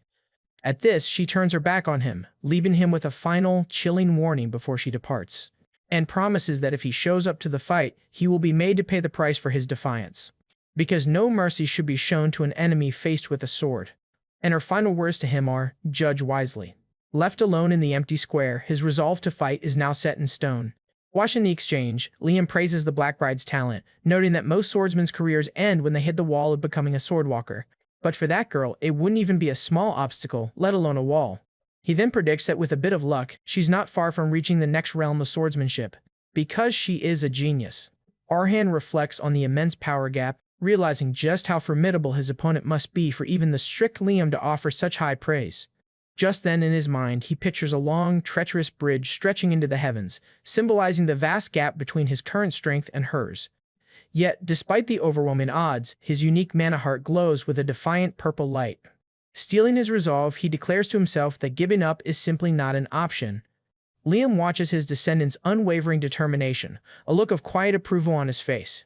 Knowing they have a plan to concoct, he urges the young man to hurry along, as time isn't on their side. The scene shifts to the present. That night, Arhan and Tom stand before the Hall of Fame, where Arhan hopes to find a second sword to even the odds. and he makes an unprecedented request, boldly asking the arena manager if he can borrow a sword from the hall. Tom is stunned into silence by the audacious request to take a legendary weapon. He silently contemplates what could possibly drive the young gladiator to ask for such a thing. He then quickly puts the pieces together, correctly deducing that the request is related to the young man's promotion match against the Black Bride. Arhan confirms, and the manager notes that news of the high-profile match is already making waves everywhere. However, Tom shrewdly assesses that the arena planners have played a nasty trick on the promising rookie. Out of genuine concern, he strongly advises Arhan to reconsider participating in the fight, and explains the Black Bride's intimidating background, revealing she hails from the East Continent, a land famous for its supreme martial talent. He continues, stating that she graduated at the top of her class from one of the Iron Kingdom's 3 great academies, proving her talent. Having overwhelmed countless gladiators in the arena, she is, as he puts it, a genius in both name and reality. While he acknowledges Arhan's own excellent qualities, he warns that it's far too early for him to face such a raging wave. After that, he suggests that Arhan gain more experience and strength before challenging the torrent that is the Black Bride, and guarantees that if he waits, he'll be able to display an even more splendid match in the future. At this, Arhan respectfully thanks the manager for his sincere advice, but his decision is already made. Despite knowing the overwhelming danger, he calmly states his intention to face the challenge head-on. But he admits his body trembles in fear, and that he cannot even fathom the height of the wave he is about to confront. However, as a follower of the goddess Lepri, he declares that avoiding combat due to fear would be a betrayal of his faith. In a passionate speech, he claims that backing down would be a betrayal of his very own gladiator heart.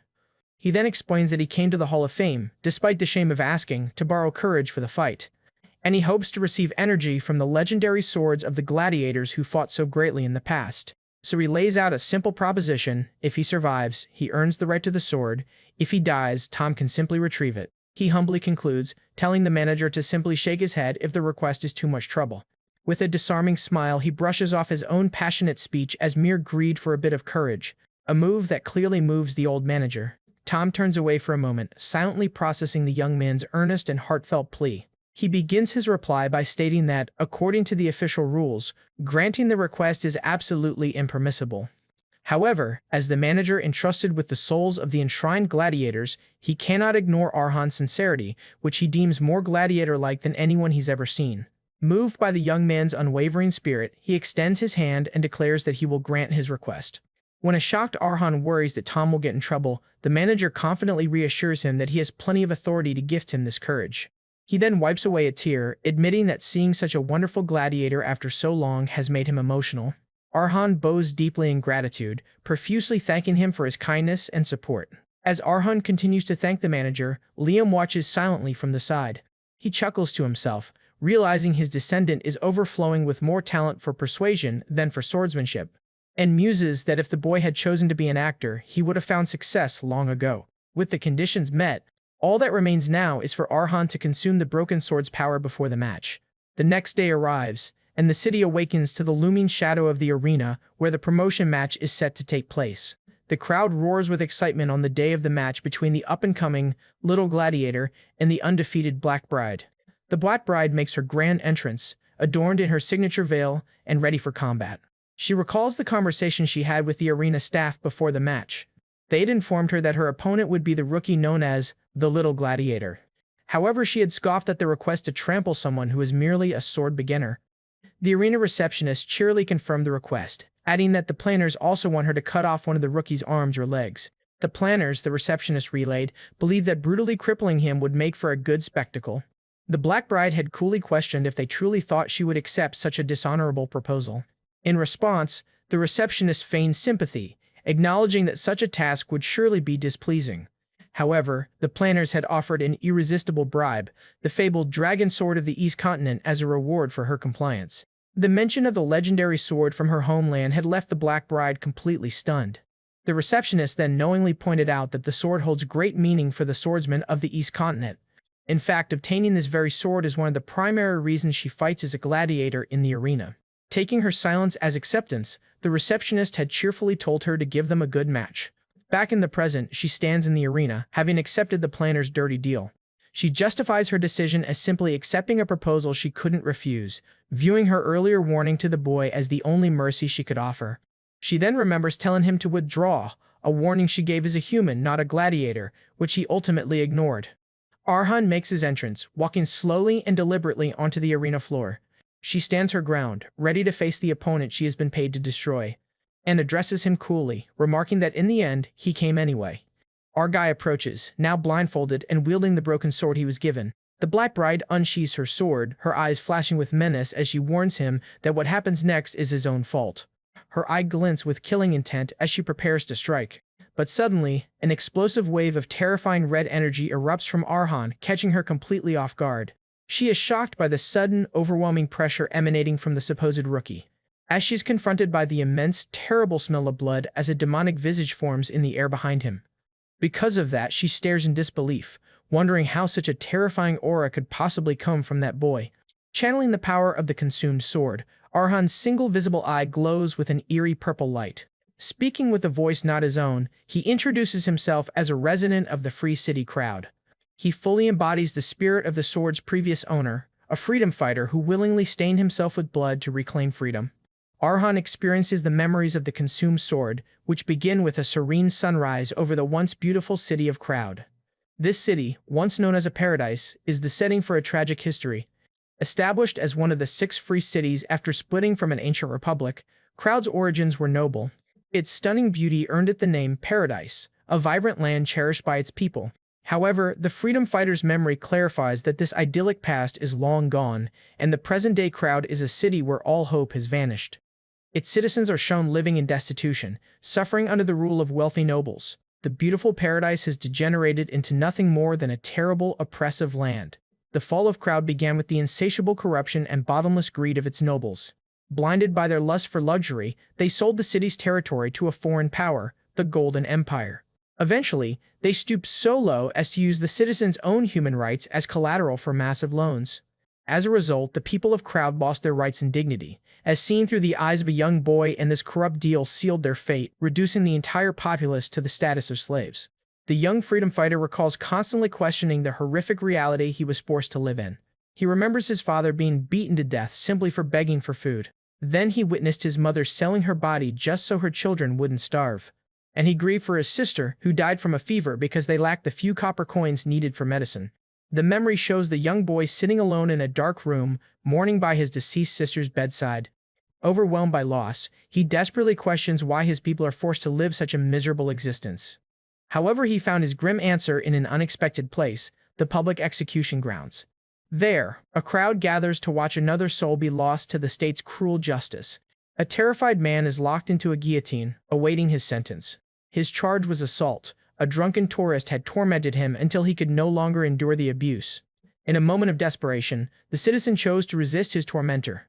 While bloodshed was common, an outsider becoming the victim was an unprecedented crime in the city. So, to appease the great powers and make an example of him, Crowd's rulers ordered a public execution. The guillotine falls, a brutal display of power meant to quell any thoughts of rebellion. Despite the clear injustice, the watching citizens felt no sympathy for their executed neighbor. They remained silent, fearing that any protest would only bring harsher violence down upon them. But the next day, an eerie silence fell over the streets of Crowd. There were no screams of protest or grief. For days, the city remained unnervingly peaceful and quiet. This unfamiliar, heavy silence continued to hang over the once vibrant city. The reason for the silence was simple, yet profound. The outsiders, who had previously seen the citizens as mere slaves, were now looking at them differently. That single act of resistance had planted a seed of fear in their oppressors' eyes.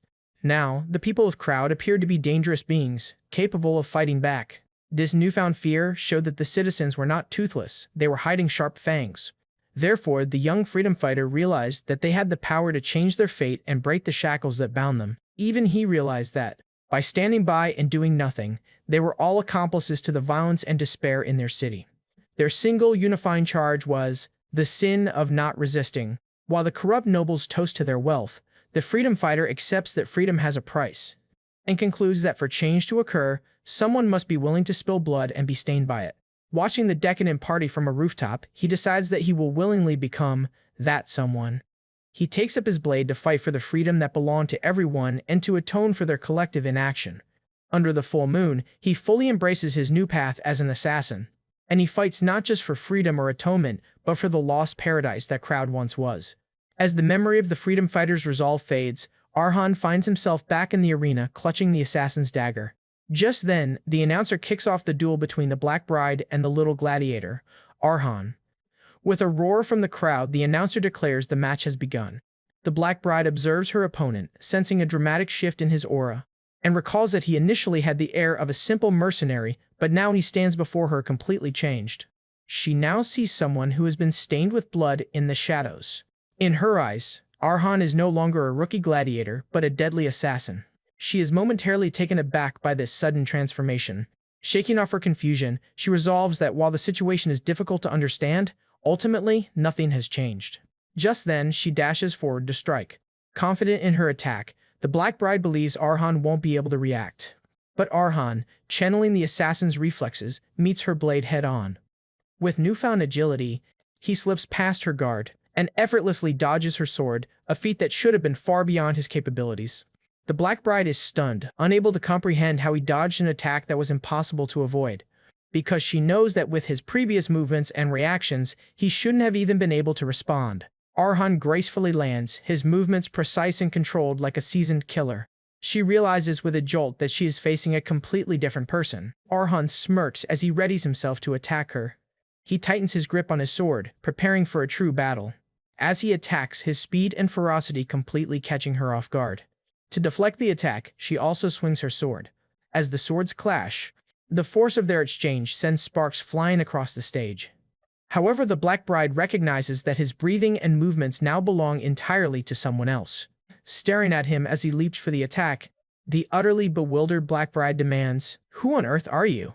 The battle between Arhan and the Black Bride begins, with he launching the first swift attack. But she swiftly dodges it. He then launches a flurry of attacks. As she easily dodges them, she notes that fighting him feels like taking on an assassin and a mercenary at the same time. And while she acknowledges his relentless and unpredictable stances, she ultimately dismisses him as a mere beginner. His varied fighting style makes him hard to read, adding a level of extreme unpredictability to his moves. However, as his blade nears, she realizes with a shock that he has long surpassed the level of a beginner. As she deflects the attack with her sword, a spark erupts in reaction. He, however, remains unfazed, glaring back at his opponent with cold determination.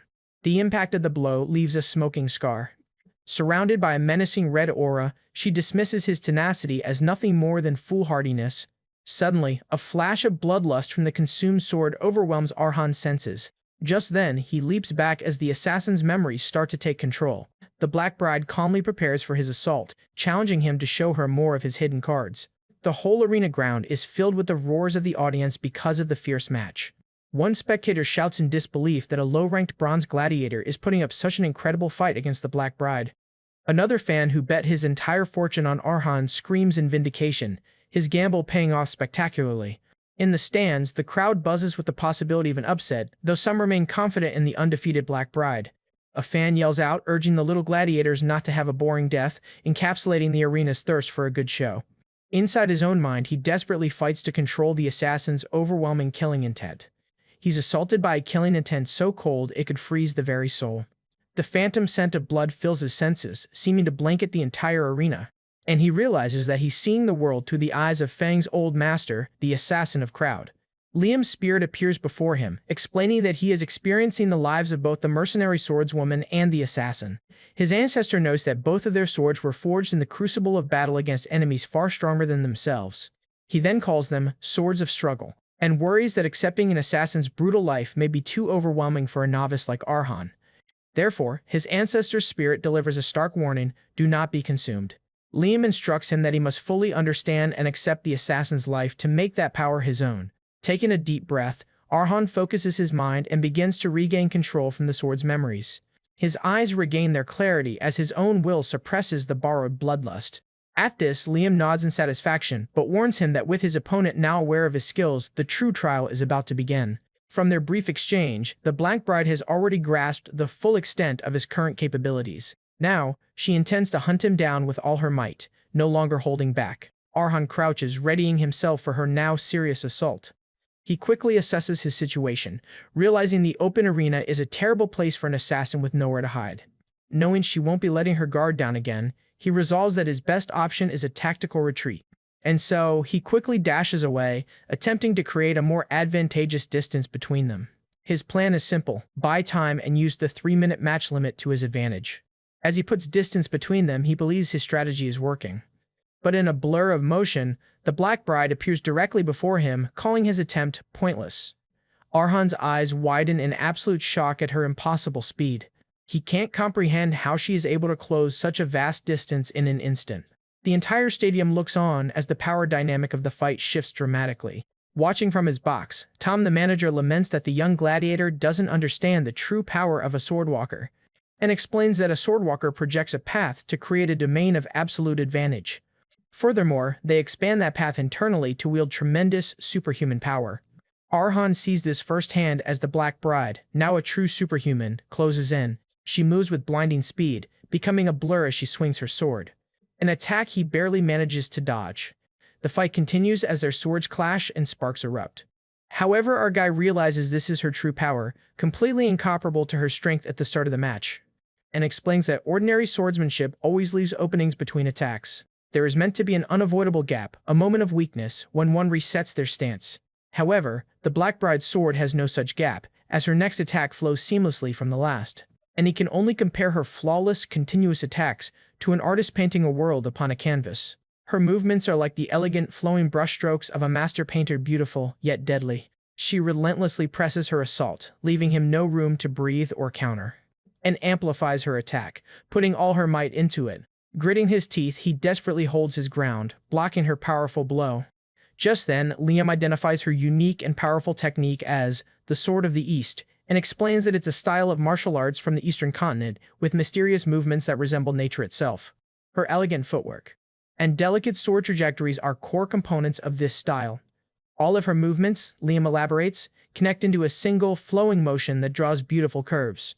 But her graceful style can also shift in an instant, crashing down with the force of a powerful wave. Liam warns that the very moment her beautiful flowing movements finally stop. Therefore, Arhan's eyes lock onto a single, momentary opening in her perfect form, is the instant she will deliver the final, decisive blow. In that one critical moment, he seizes his only chance, declaring, "Caught you." But just then, the memories of the assassin's sword reveal his past, fighting for freedom in a city that had turned into a rotting mire. His was a life dedicated to reclaiming his people's freedom, even if it meant staining his own hands with blood. The assassin was constantly hunted, living every moment with death just a breath away. He waged a one-man war against the corrupt bureaucrats who had ruined his home. To survive, he shouldered the heavy burden of constantly running and hiding. He ran and ran, never finding a moment's peace. However, his luck eventually ran out when he found himself cornered.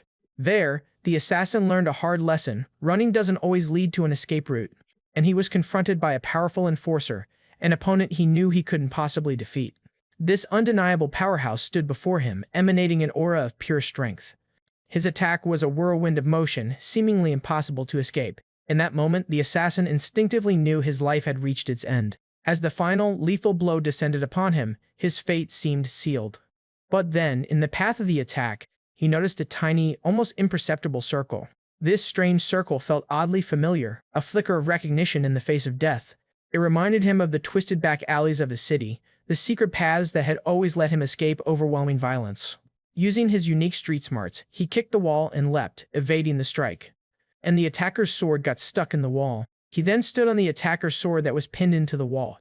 Using the wall for leverage, he spun his knife. He decided to give this life-saving phenomenon a fitting name. And as the enforcer realized his mistake, the assassin prepared to strike. He called it an opening. Back in the present, Arhan dodges the powerful attack and slashes her. As he passes by her side, the assassin's memory reveals his unique talent for turning the tables.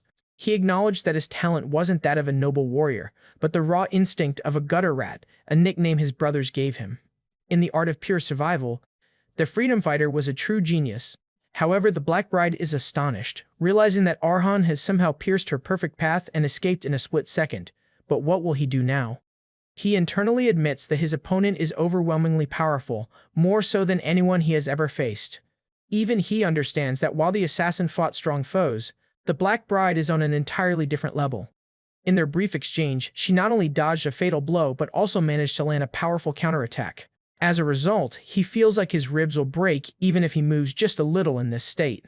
let alone using the assassin's techniques or the mercenary's arts. Even creating distance is impossible. As the last sliver of hope vanishes, he knows the wise and logical choice would be to forfeit the match. Spectators, including his friend Kun, can only watch in dismay, expecting him to surrender. He reasons that by forfeiting, he can save his life and get another chance at promotion later. However, as he grips the hilt of his broken sword, his resolve hardens. Just then he reminds himself of his identity. I am a caravan. Recalling his family's pride and his ancestors' teachings, he decides that the weak option to forfeit simply doesn't exist for him. The arena announcer is beside himself, shocked that a mere bronze not only wounded the undefeated queen but is going to continue fighting. He realizes this is no longer a simple rookie stomping or an execution ceremony. With gleaming eyes, the announcer understands he is witnessing the birth of a star. Grinning maniacally, he hypes up the crowd, asking if they're watching this historic moment, and roars that only 10 seconds remain until the little gladiator's potential victory.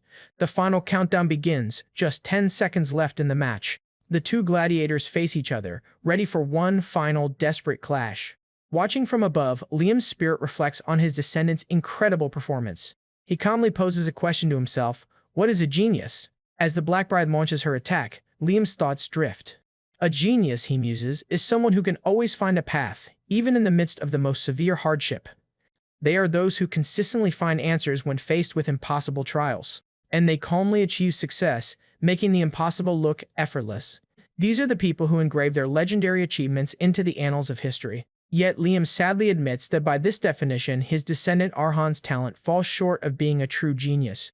Arhan's innate body is frail and his senses are dull. Where others learn 10 things, he barely manages to grasp 2 or 3. Despite the agony, our hero pushes through the limits of his body. Liam acknowledges that this is the harsh limit of the vessel Arhan was born with. However, Liam's monologue continues, there are those in this world who are praised as greater than geniuses. These individuals may not always find the perfect, elegant answer to their problems, but they are defined by their unyielding spirit. They never give up and always stand firm against adversity. They are known as legends, the ones who create massive, world-changing ripples. They are the true heroes, forged in the fires of tribulation. And to Liam, his descendant, Arhan Karavan, is one of them. He recalls Arhan's darkest moments, utterly alone in a deep abyss without a single ray of light. Even then, after losing everything, Arhan never once let go of his sword. With immense pride, he recognizes the true strength of his descendant. You, Liam begins, as Arhan makes his final move. Arhan charges forward, clashing with the Black Bride one last time. The Black Bride's eyes widen in shock at Arhan's impossible final gambit. Possessed the qualities to become a hero, Liam concludes with certainty. Channeling his indomitable will, Arhan puts every last ounce of his strength into his broken blade. His dagger glows with a powerful blue and purple aura, a testament to his resolve. Recalling the assassin's memories, he wonders, is this how it was done? As she dodges the attack, she is taken aback by his bizarre, dance-like movements that defy all convention. In a stunning final move, she plunges her sword into his chest. Spitting blood, a triumphant and manic grin spreads across his face as he secures his victory. The Black Bride can only look down in disbelief, her perfect record shattered. Liam remarks that while the attack fell a bit short, there's no need for Arhan to be disappointed. The announcer's voice booms across the arena. M-Match and Liam's spirit proudly proclaims, today you have, once again, overcome. The crowd erupts as the announcer declares the little gladiator, Liam, the victor. As the crowd roars, the arena announcer declares that the little gladiator has won and is being promoted to the silver rank. And in response, the entire stadium erupts in celebration of his shocking victory. Meanwhile, battered and bloodied, our protagonist lies unconscious on the arena floor after his hard-fought win. His opponent, the Black Bride, stands silently over him, contemplating the outcome of their duel. She reflects on her own nature, admitting that when she holds a sword, it's difficult to suppress her violent instincts. It's a dangerous combination of what some would call talent, and what others would call madness and violence. Gripping her sword, she admits to herself that it's been a long time since a fight has excited her this much. Her curiosity piqued by the boy who managed to defeat her, she looks down at his broken weapons and defeated form. She then addresses the unconscious boy by his gladiator alias, Little Gladiator, Liam. Suddenly, a voice from a magical orb interrupts her, chastising her for not crippling her opponent as their contract stipulated. The shadowy arena official on the other end gives her one last chance, ordering her to cut off the boy's arm as a trophy. With a menacing tone, he reminds her that the legendary dragon sword is on the line. His command is clear and ruthless: finish the job, right now. But the Black Bride quietly scoffs at the demand. Disgusted by the arena's vile politics, she sheathes her sword, deciding it's best to stay away from this place for a while. However, her thoughts are cut short as a mysterious and powerful aura begins to manifest nearby. A massive surge of blue energy erupts, taking her completely by surprise. Her eyes widen as she feels the immense power wash over her. Caught in the ethereal blue winds, she readies herself for whatever comes next. Stunned, she questions the source of this immense aura, wondering if she's hallucinating. Then, her eyes lock onto the source, the ghostly spirit of Liam Caravan floating beside the unconscious boy. The spirit chuckles, finding it unexpected that someone can perceive him, and he speculates that she can see him either because his descendant is unconscious or because their fierce battle somehow connected them. Confirming her senses are real, he formally addresses her as the young girl from the East. Just then, he recalls that in the East, rare individuals called shamans could sense spirits and wield divine power. Having an aptitude not only for martial arts but also for that is truly surprising. At this, she confirms to herself that this is no illusion. She is truly seeing a spirit. Moreover, she recognizes his aura as a realm of power that can only be reached by those who have truly mastered the sword. And it is the legendary pinnacle of swordsmanship known as the Mind Sword. This power is the undeniable symbol of a true swordmaster.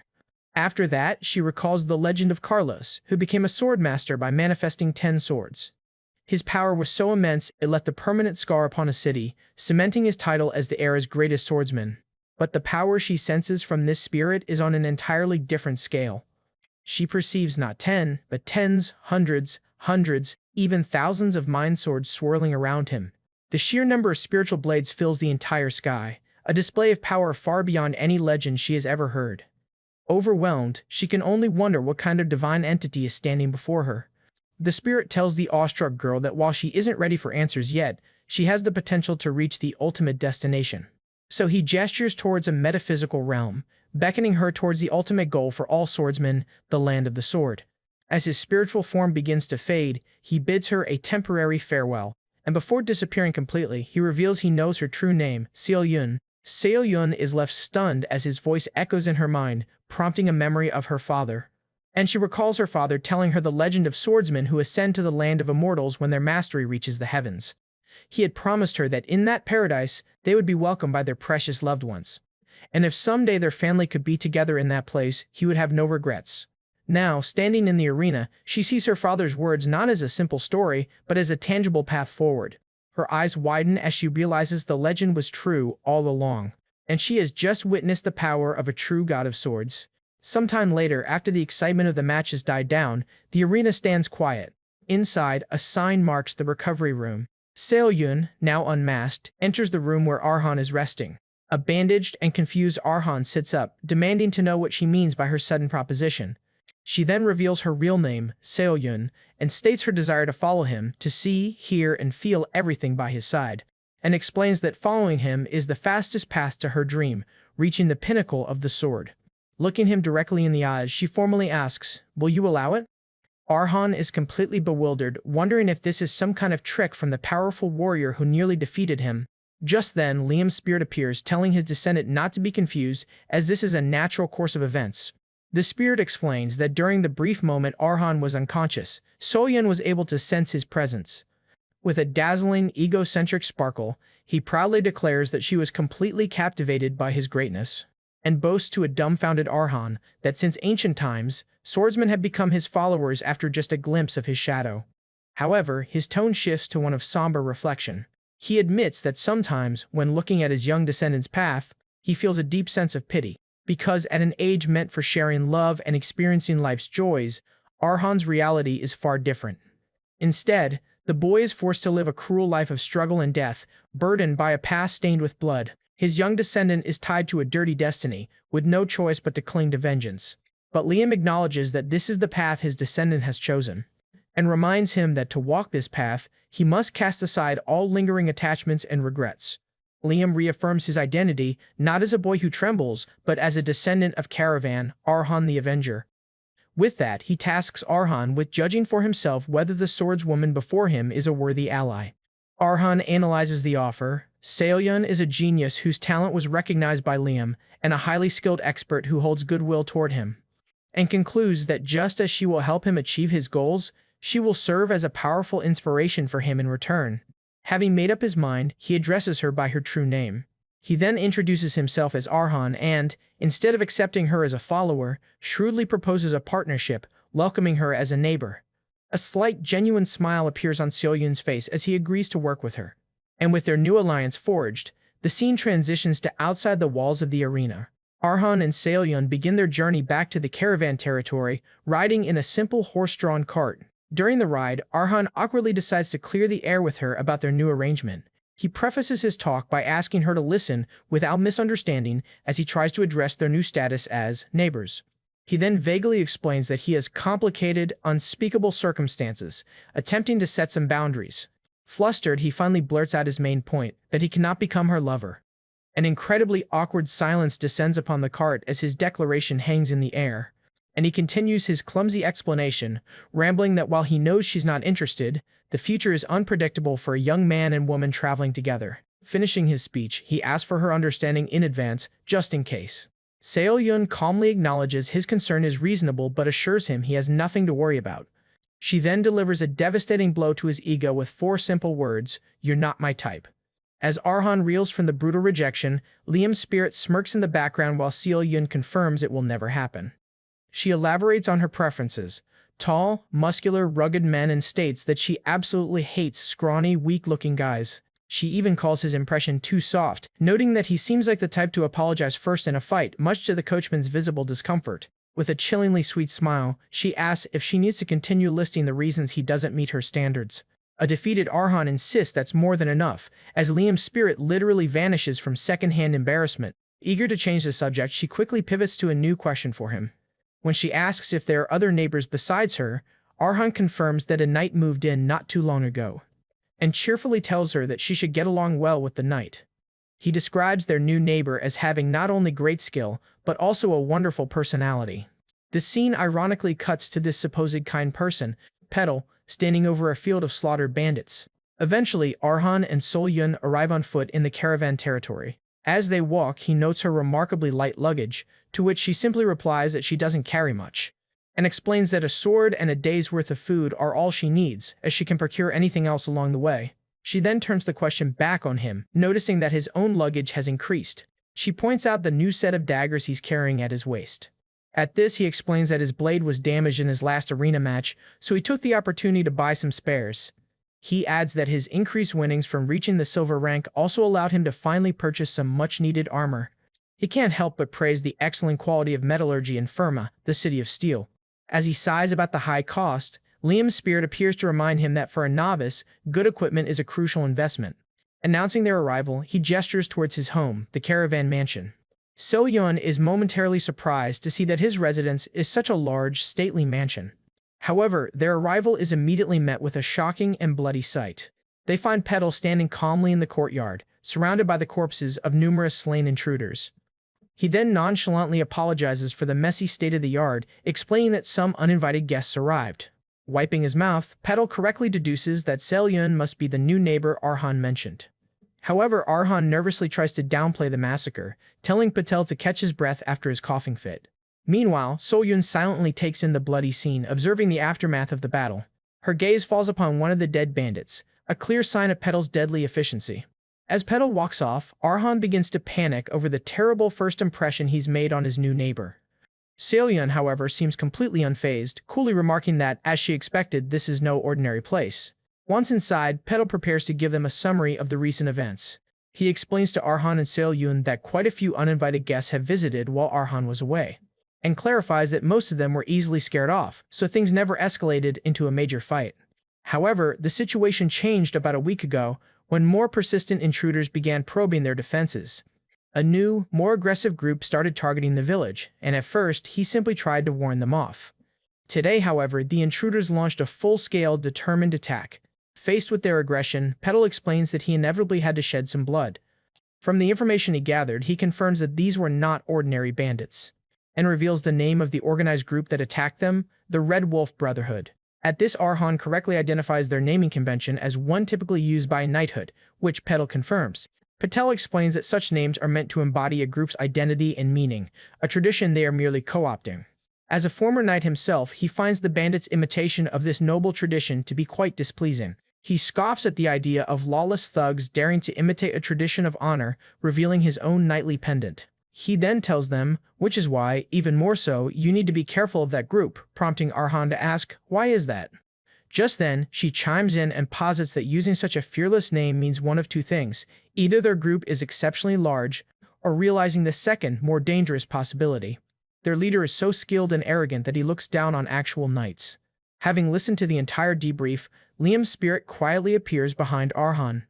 The spirit comments with a grin that this sounds like a perfect opportunity, and declares that the Red Wolf Brotherhood is nothing but a feast prepared specifically for his descendants' growth. With a fierce glint in his eyes, he commands Arhan to wipe out the arrogant bastards. Arhan sighs, having anticipated the catch. He must do it solely with his own strength, without any help from his new neighbors. However, he expresses his hesitation, pointing out the recklessness of facing a group that was bold enough to attack a swordwalker like Patel. Liam counters that a body of steel is forged only by being beaten, and there will be no better condition than this for digesting Fong's power. Then, the spirit makes a powerful guarantee to his descendant if he accomplishes the task alone. He promises that by succeeding, Arhan will finally be able to stop imitating others and forge his own unique path of the sword. With the new mission set, Arhan, Solyun, and Petal sit together in the mansion. Having accepted the difficult trial, he turns to Petal with a question. With grim determination burning in his eyes, he asks if Patel knows the location of the bandits' hideout. The scene transitions to the Verdi mountain range, located in the southern Iron Kingdom. Under the cover of night, a patrol from the Red Wolf Brotherhood makes its way through the misty forest. One of the bandits complains about their captain's eccentric taste, questioning why they would set up camp in such a backwater area. His companion simply chalks it up to their captain's odd personality, noting that this isn't the first time. However, they speculate that their captain might have been drawn in by local rumors of necromancers, a claim one of them scoffs at. Looking at the dilapidated ruins, the bandits agree it's just a crumbling, abandoned village with nothing left to loot. One of the men whines, wishing they could go back to the last village they plundered. His companion agrees, reminiscing fondly about their last stop. In a disturbing memory, they recall how their captain slaughtered all the men, leaving the women for them to have their fun with. The bandit fantasizes that if they had stayed, he would have had at least 10 wives for himself. Another bandit licks his lips, clearly aroused by the grotesque memories. Tired of the desolation, he voices his desperation to leave, claiming he's reaching his limit without the scent of a woman. His lecherous daydreaming is cut short as a hooded Arhan ambushes the group, spilling blood in the darkness. The sole survivor of the initial attack calls out to his companion, a newbie, wondering why he suddenly went silent. He turns around, only to see his comrades' mutilated corpses, and he is left in a state of utter shock and confusion at the carnage. His shock quickly turns to panicked rage as he screams out into the darkness. Which bastard dares to do that? Just then, a hand grabs his leg from behind in the shadow of night. He is shocked what happened to him. As he struggles to free himself, he can't believe how fast the attacker is and wonders if the rumors about necromancers are actually true. The hooded Arhan then appears before the terrified survivor, his sword ready to cut off the bandit's leg. Our protagonist coldly mocks the bandit's incompetence, pointing out how his torch and lack of awareness made him an easy target. With a splash of blood across his face, he judges the Red Wolf underlings to be nothing special. The bandit struggles to breathe as the blood leaves his body. He's completely at Arhan's mercy, writhing in agony on the ground. Arhan clamps a hand over the man's mouth, ordering him to swallow it. With chilling indifference, he silences the man, stating he has no desire to hear the screams of trash. In his final moments of terror, the bandit realizes his assailant isn't a monster, but just a kid.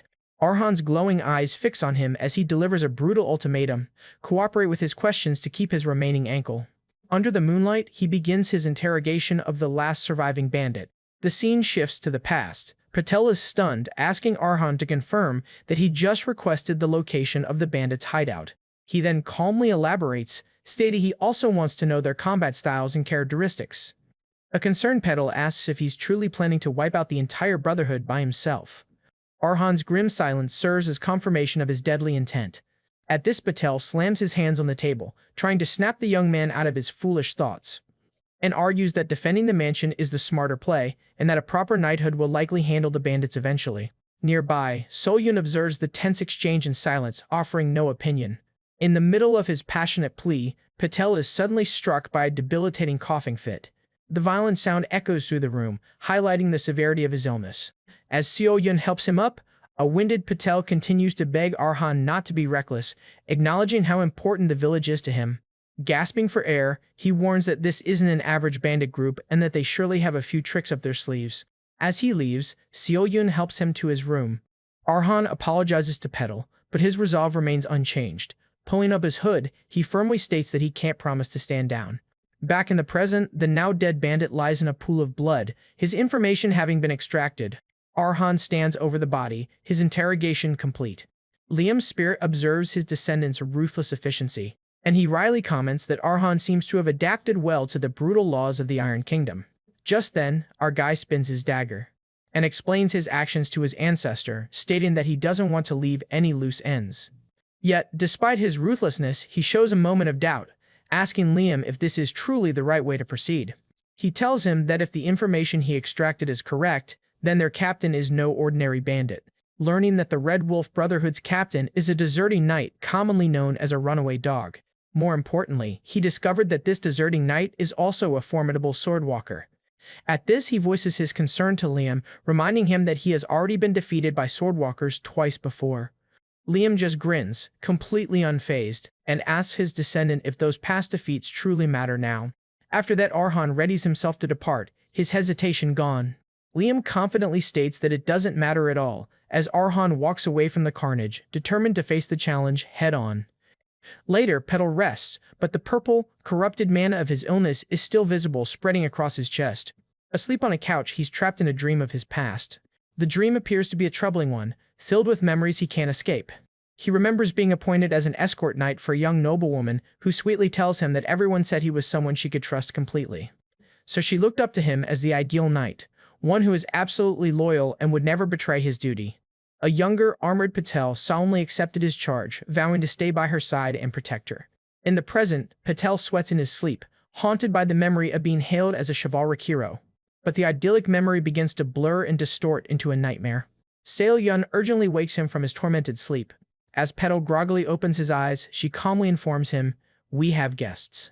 When he remarks how troublesome the timing is, given his condition, but she tells him not to worry about it. She then bluntly states that his presence wouldn't change the outcome even if he were healthy, leaving Patel utterly shocked. Outside, the banner of the Yellow Elephant Knighthood flaps in the wind.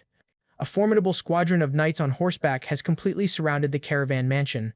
The armored knights sit ready, their formation tight and intimidating. From outside, their leader addresses Petal and Seo-yun, demanding they answer his questions. The knight in ornate armor announces his objective. He is looking for a runaway dog. The vice-captain of the Yellow Elephant Knighthood, Meekin, glares intently, making it clear that his target is Petal. Patel and Seo-yun are confronted by the entire Yellow Elephant Knighthood, who have completely surrounded the caravan mansion. After a long conversation, Petal tells Vice-Captain Meekin that this is all he knows about the Red Wolf. However, he then questions whether they truly traveled all this way just for a simple group of bandits. At this, Meekin confirms their mission is to hunt down a runaway dog of the Yellow Elephant, whose banditry has become infamous enough to reach the capital. And he scoffs at the bandits for daring to call themselves the Red Wolf, claiming the name has tarnished the knighthood's reputation. Turning a cold shoulder, the vice-captain tells Patel his information is utterly useless for their mission, because he complains that simply knowing the bandits are somewhere in the mountains is no help at all, as his knights will still have to do the hard work of finding them. Outmatched and unable to contribute, Patel can only offer a humble apology to the imposing man. Suddenly, Meekin's demeanor shifts as he recognizes Patel, recalling that the disgraced knight was once his senior at the academy. He feigns a moment of thought before condescendingly uttering his name, Petal. With a cruel grin, he remarks on how famous Petal used to be, even though he was nothing more than a swordwalker. And always an honorable, just paragon of knighthood who would execute any command of his lord without fail, the loyal Petal of the Green Deer. Meekin's taunts turn vicious as he sneers about how Petal was abandoned by his master after contracting an incurable disease. The vice-captain delivers the final insult, branding his former senior as nothing more than a sick dog. After that, he callously remarks that their little encounter will make for great gossip in the capital's taverns. Meekin then confronts Petal directly, accusingly asking why he's staring so intently. Sweating nervously, Petal quickly denies having any grievances. Meekin continues his psychological assault, asking if the disgraced knight is jealous of his wings, a clear metaphor for his own power and success. Looking down on him, he chides his former senior for dreaming of such things while standing at death's door. and cruelly speculates that if Petal had only managed to become a sword runner, he might have avoided this miserable fate. Surrounded by his knights, he tells Patel it's time to accept the fate he's been given. As a final, cutting remark, he advises him to give up his delusions before he becomes any uglier. Hearing this, Seo-yeon's patience finally wears thin, her hand twitching towards the hilt of her sword. But sensing her killing intent, Patel stops her, firmly telling her not to intervene, and demands that she acknowledge the reality of their situation. In the Iron Kingdom, might makes right. Just then, Meekin smirks at the exchange, calling her an excellent nurse and mocking that at least Patel won't be lonely before he dies. However, his cruel entertainment finished, he mounts his horse and announces his departure. He then rallies his troops, ordering the Yellow Elephant Knighthood to move out and hunt the runaway dog before sunrise. As the knighthood thunders away, Petal is left watching them disappear into the night. He looks at Meekin, silently pondering the power and status, the wings, that he has lost. Therefore, he remains still, lost in bitter reflection. Letting out a sigh of defeat, he laments his own pathetic state. Suddenly, a disturbing thought strikes him as he glances around. He turns to Seo-yeon, urgency in his voice as he asks where young Master Arhan is. Her silent, grim expression is all the confirmation he needs. The realization dawns on him, his face contorting in panic, as he connects the dots with horror, exclaiming that Arhan must have gone to the bandits' hideout all by himself. Meanwhile, at the Red Wolf Brotherhood's camp, the guards remark on their terrible luck. They complain about their boring patrol, completely unaware of the approaching threat. One of them yawns, noticing what he assumes is just the night patrol returning to camp. But as the lone figure approaches, the guard wonders aloud why he isn't carrying a torch. Out of the darkness, a coerced bandit walks silently toward them. His voice trembling with terror, the guide whimpers to his unseen captor that he has led him to the camp as ordered. However, his desperate plea for mercy is cut short by the swift and brutal sound of a killing blow. With his purpose served, the guide is silenced permanently, his body collapsing to the ground. The two guards can only look on in shock as a hooded Arhan emerges from the shadows. Before they can even cry out, he decapitates them both with a single, lightning-fast thrust of a blade. With the perimeter guards eliminated, his infiltration of the enemy camp begins. He then reflects that he now understands why his ancestor chose Fang, the blade of an assassin, for him. He knows its original owner was no match for heavily armored knights in a direct confrontation. Compared to veteran gladiators, the anonymous assassin could hardly be considered a strong warrior. In a fair, head-on fight, that assassin would lose 9 times out of 10. However, the assassin thrived not in matches, but in life-or-death struggles where the rules of engagement were completely different. His true strength lay in dirty tricks, like using poison to incapacitate foes while they slept. His strategy was to strike when their guard was down, exploiting any and all weaknesses. Embodying these methods, Arhan moves in to finish off a drugged and helpless bandit. Having cleared the outer camp, he makes his way to the main tent. He embraces the core tenet of a life-or-death battle. The one who stops the others breathing first is the one who survives. Adopting this mindset, he focuses on a single goal, a clean kill, never assuming success. He internalizes the assassin's philosophy, plan for failure to ensure a meticulous victory, so that he finds that these methods of constant suspicion and careful planning suit his own nature perfectly. On his way, a conscious bandit gloats about how much he's drunk, completely unaware of the danger. But in an instant, Arhan hurls his dagger, plunging it straight through the man's head. From the victim's perspective, he is a cold and efficient executioner standing over him. The bandit slumps over dead, and the ground is littered with his blood. Arhan takes a moment to survey the bloody scene he has created. Elsewhere in the camp, the leader of the Red Wolf Brotherhood rests, just as Arhan declares, "Now, I hunt the wolves." Suddenly, the leader's eyes snap open, his senses on high alert. His instincts prove correct, for he detects the distinct and terrifying smell of blood hanging in the air. The night is quiet at the Red Wolf Brotherhood's camp, but a silent massacre is already underway. Returning to his tent, a lone bandit is stunned by the horrific scene that greets him. He stumbles back in shock, discovering his comrades have been slaughtered in a river of blood. The guys he was just drinking with, why are they all dead? His horror grows as he realizes the carnage isn't confined to his tent. The entire camp has been silently purged. There are no signs of a struggle, meaning his brethren died without even knowing what hit them. Panic sets in as he understands they're facing an unbelievably skilled and stealthy killer. But just as he decides to flee, the imposing figure of his captain, Murphy, appears behind him, and nonchalantly asks why he is making such a fuss. Their captain is Murphy of the Red Wolf Brotherhood. His blood-red eyes narrow as he begins to survey the scene of the massacre. Standing amid the carnage, the overwhelming stench of blood pierces his nose, and mockingly commenting that someone has been having some fun. At the same time, Murphy's senses flare as he realizes some kind of rat has crawled into his camp. Unfazed by the slaughter, he grins, declaring they will be fun to bite to death. He channels his full power of blood senses to sense the assassin. At the same time, our guy channels the spirit of the assassin to calculate the skill path of his opponent. From a high vantage point, he calmly tallies 4, 5. With his 6th, he prepares to confront the leader. Liam's spirit quizzes him, asking for his assessment after observing Murphy's path. A confident Arhan confirms to his master that he has found his answer. With chilling certainty, he declares to him, "I can kill him." A path is the core power that turns a swordwalker into a superhuman. It grants them immense physical abilities by circulating energy throughout their body. By projecting their path outward, a walker can create a domain to detect enemies and amplify their own power. A path is therefore both a sensory organ and a powerful tactical weapon. Therefore, the level of a swordwalker is directly indicated by the perfection and complexity of their path.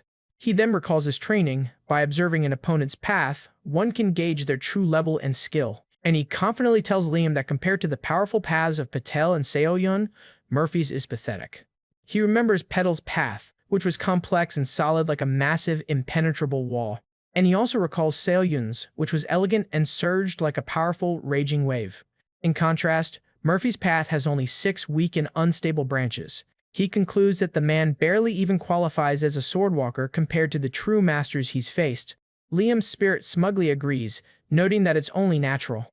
The spirit reminds him that he has faced a once-in-a-century genius and a swordsman at the pinnacle of power. Chuckling, he praises his descendant, admitting it's a feat that Arhan even survived fighting such opponents. However, he cautions him that raw power isn't the only factor that determines victory in a fight to the death. Arhan, his eyes glowing with focus, reassures his ancestor not to worry. Vowing not to let his guard down, he descends to confront the bandit leader directly. Inside his tent, Murphy listens as his last 2 terrified men give their report. One nervously asks what their next move should be. The other trembles in fear, suggesting the rumors of necromancers in the area must be true, and they need to get out of here as soon as. Murphy furiously silences his subordinate, threatening to tear him in half for his cowardice. He then glares at his men, calling them incompetent bastards for their foolish assumptions. At this, they recoil, terrified by their captain's violent outburst. Their captain tells them to look closely at the bodies, pointing out that this is clearly not the work of black magic, and explains that every victim was killed with a single, precise stab to the vitals, a feat necromancers couldn't mimic. With chilling accuracy, he reveals his deduction: they are being hunted by a single, highly skilled assassin. He notes the assassin is skilled enough to hide from his path's senses. So, he orders his remaining men to gather everyone left and track the killer down immediately. With a menacing glare, he threatens to feed them all to the dogs if they fail. The terrified bandits hastily agree and promise to find the assassin. As they rush out into the night, Murphy is left alone with his thoughts. He ponders who could have hired such an expensive and skilled assassin to come after him. However, he considers his countless enemies, starting with the family of a woman he wronged in a previous village. Then he recalls a merchant group he slaughtered for fun, realizing he's made so many enemies that the list of suspects is endless. Laughing it off, he decides it doesn't matter who the client is, as this just means more entertainment for him. But as he plots to capture and torture the assassin, the corpse of one of his men is unceremoniously tossed into his tent. The dead eyes of his subordinates stare up at him from the blood-soaked ground. Murphy is shocked that the assassin has brought the fight directly to him. His eyes widen as he senses the imminent danger approaching from the darkness. Just then, he grips his sword tightly and rushes out of the camp. Looking toward the corpses, Murphy realizes the 2 men he sent to hunt the assassin are now dead. He's stunned by the killer's speed, wondering when he could have possibly struck. Looking around, he realizes he's been completely enveloped in pitch-black darkness. Even the assassin has systematically put out every fire in the camp, creating the perfect killing ground. Enraged and blinded, Murphy roars into the darkness, calling out the little rat. In the darkness, a faint glowing blue eye of his opponent appears from behind, staring at him. His eye then glows a menacing red, a sign that he senses his opponent. He lashes out blindly with a furious strike, aiming for where he senses him. But Arhan easily evades the wild swing, leaving the attack to hit nothing but air. He moves in a blur of motion. Before the captain can react, a blade slices across his shoulder, drawing first blood. Droplets of blood fly as he is struck. Our guy realizes with a start that if he had been a fraction of a second slower, his head would be gone, and he declares that they look as if they are one with the darkness itself. Arhan's blood-stained blade glows with a sinister purple aura as he introduces himself.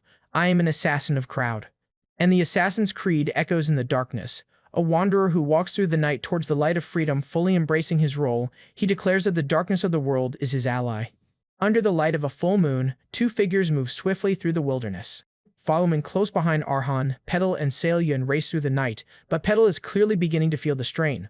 He pants heavily, his worry for the young man growing with every step, and urges his companion to hurry, explaining that if the bandits are deserter knights, the situation is far more dangerous than they first thought.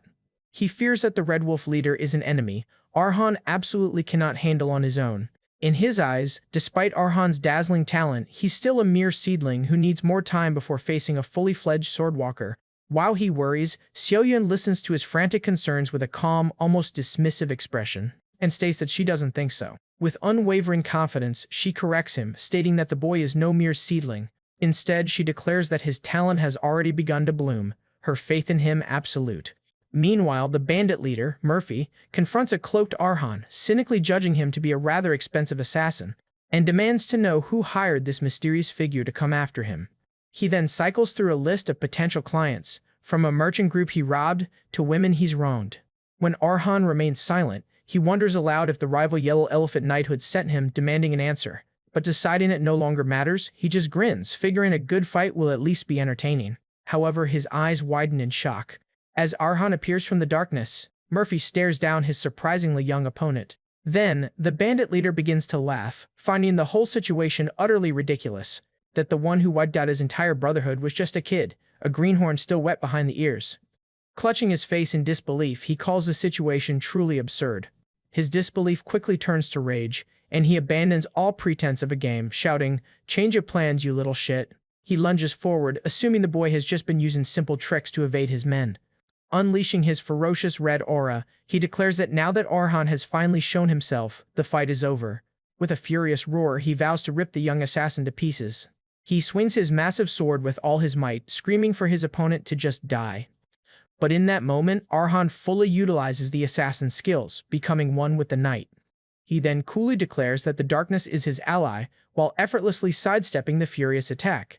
Murphy is stunned, unable to comprehend how he could have missed when he never took his eyes off his target. Before he can even process it, he feels a sharp sting as blood splatters from a fresh wound. Arhan has already moved past him, leaving a series of deep, bleeding gashes in his wake. The bandit leader grunts in pain, shocked by the speed and precision of the counterattack. Just then, he swings wildly again, calling the boy a rat, but his blade only cuts through empty air. Baffled, he thinks this is impossible. His path as a swordwalker should have been overwhelming. Then, he realizes with dawning horror that Arhan isn't using a path to counter him. He's literally disappearing from his senses. He struggles to understand how his foe pierces his defenses and slips through the gaps, as if tearing an opening in reality itself, a realization that comes just as Arhan lands another clean strike. Channeling the crowd freedom fighter's memories, Arhan recalls the assassin's core philosophy: he was never the stronger combatant. Therefore, to face countless superior foes, a different strategy was always needed. He had to borrow the power of his greatest ally, the darkness itself. The prerequisite for this assassination art was to first flaunt one's presence. Every breath, the rustle of clothes, and each footstep were intentionally exaggerated. The assassin would amplify every trace of his existence, forcing the enemy to fixate all their attention on him. Then, at the precise moment the enemy's senses were completely locked onto his presence, he would erase it all, vanishing completely. This sudden, extreme contrast in cognition overwhelms the target, causing a total confusion of their five senses, and in that fleeting moment of sensory chaos, the opening for a fatal blow is created. In the past, guards would fall without ever understanding what hit them. Through this lethal manipulation of perception, the assassin becomes a living embodiment of the darkness. Back in the present, Arhan perfectly executes this very technique, landing another decisive blow on the bewildered Murphy. However, as he looks at his bloody dagger, a sense of unease creeps in. Something feels wrong. He questions why the battle is so one-sided, even against a fledgling swordwalker. Thanks to the assassin's ingrained instincts, a gut feeling tells him there's more to this fight than meets the eye. Suspecting his opponent is hiding a trump card, he decides to end it immediately. He goes for the killing blow, aiming to sever his opponent's windpipe before any trick can be revealed. With lethal focus, he lunges for the final strike. But in a shocking turn of events, his dagger is stopped cold just inches from the bandit's throat. With the display of inhuman strength, Murphy has caught the blade between his teeth. His eyes glowing with a monstrous light, Arhan identifies his opponent not as a human, but as a fellow beast. The yellow elephant knighthood rides through a misty forest on their mission. As they ride, one of the knights questions his vice captain, Meekin, about the scale of their operation. He asks if they truly need so much manpower just to hunt down a mere runaway dog, and argues that even if their target has formed a large bandit group, their military strength still seems like a massive overreaction. Meekin simply confirms that the higher-ups deemed this level of force necessary, much to the knight's confusion. With a grim smile, he explains that the reason for their caution is quite simple, and reveals that the knighthood has already secretly dispatched 6 knights to deal with their target. However, their target, a man named Murphy, single-handedly defeated and killed all 6 of them. The knight is shocked to learn of their crushing defeat, while Meekin explains that Murphy is far from just a washed-up deserter. He then warns that when it comes to the act of killing, Murphy is an exceptional and terrifying beast. He reveals that when Murphy was a knight, he had a particularly fearsome alias. He was known throughout the land as the Unstoppable Berserker. Back in the present, our guy is stunned that Berserker is caught an assassin's specialized strike with his bare teeth. And he questions himself, what kind of monstrous biting strength is this? With a furious crunch, Murphy shatters the assassin's steel dagger with his bare teeth. Arhan watches, stunned, as Murphy's power begins to surge. The man lets out a monstrous roar as he fully transforms, unleashing his berserker rage, and surging forward to attack. However, Arhan sidesteps and manages to dodge it. The ground beneath them cracks and shatters from the immense pressure of his newfound power. Struggling against the shockwave, Arhan realizes his opponent's power and speed have changed completely. He knows that if he hadn't instinctively dodged that first explosive outburst, he would have been split in two. Fueled by pure rage, the berserker winds up for a devastating punch. Arhan grits his teeth, bracing himself for the impossibly fast and powerful blow. He uses his sword to block it. Blood flies as his sword pierces the berserker's hand. An overhead view shows the sheer, overwhelming power of the berserker's strength. Arhan's eyes widen in shock as his sword shatters into pieces. However, he manages to dodge it by using the speed of an assassin. He leaps back, unable to resist the monstrous strength. A moment of stillness falls over the ravaged clearing. Arhan struggles to catch his breath, analyzing the dire situation. He can't believe the transformation, noting how ferocious his opponent's fighting style and aura were even before this. Now, however, Murphy has transcended his limits, a bloodthirsty grin plastered on his face. Arhan concludes that his opponent is no longer a man, but a terrifying, bloodthirsty beast. As his opponent's physical abilities and his path become more ominous, Liam's spirit appears to offer guidance. Liam explains that mutants like Murphy, who lose themselves to their power, occasionally appear. He then elaborates that a berserk state is the result of a warrior who lacks conviction and is driven solely by murderous intent. They trade their reasoning for immense power, and Liam warns Arhan that to win, he must fully digest the assassin's memories and complete his own path. Taking a deep breath, Arhan prepares himself for the grueling battle ahead. He drops his daggers, accepting that this fight is a necessary trial for his growth. Liam explains that there's only one way to truly temper immature iron, and that is to force it to clash directly with a worthy opponent. Arhan meets the berserker's charge head-on, their weapons clashing in a shower of sparks. With glowing red eyes, Murphy glares down at him, intent on crushing him. However, Arhan uses his superior agility to dodge the wild, powerful swings. The berserker launches another attack, forcing him back.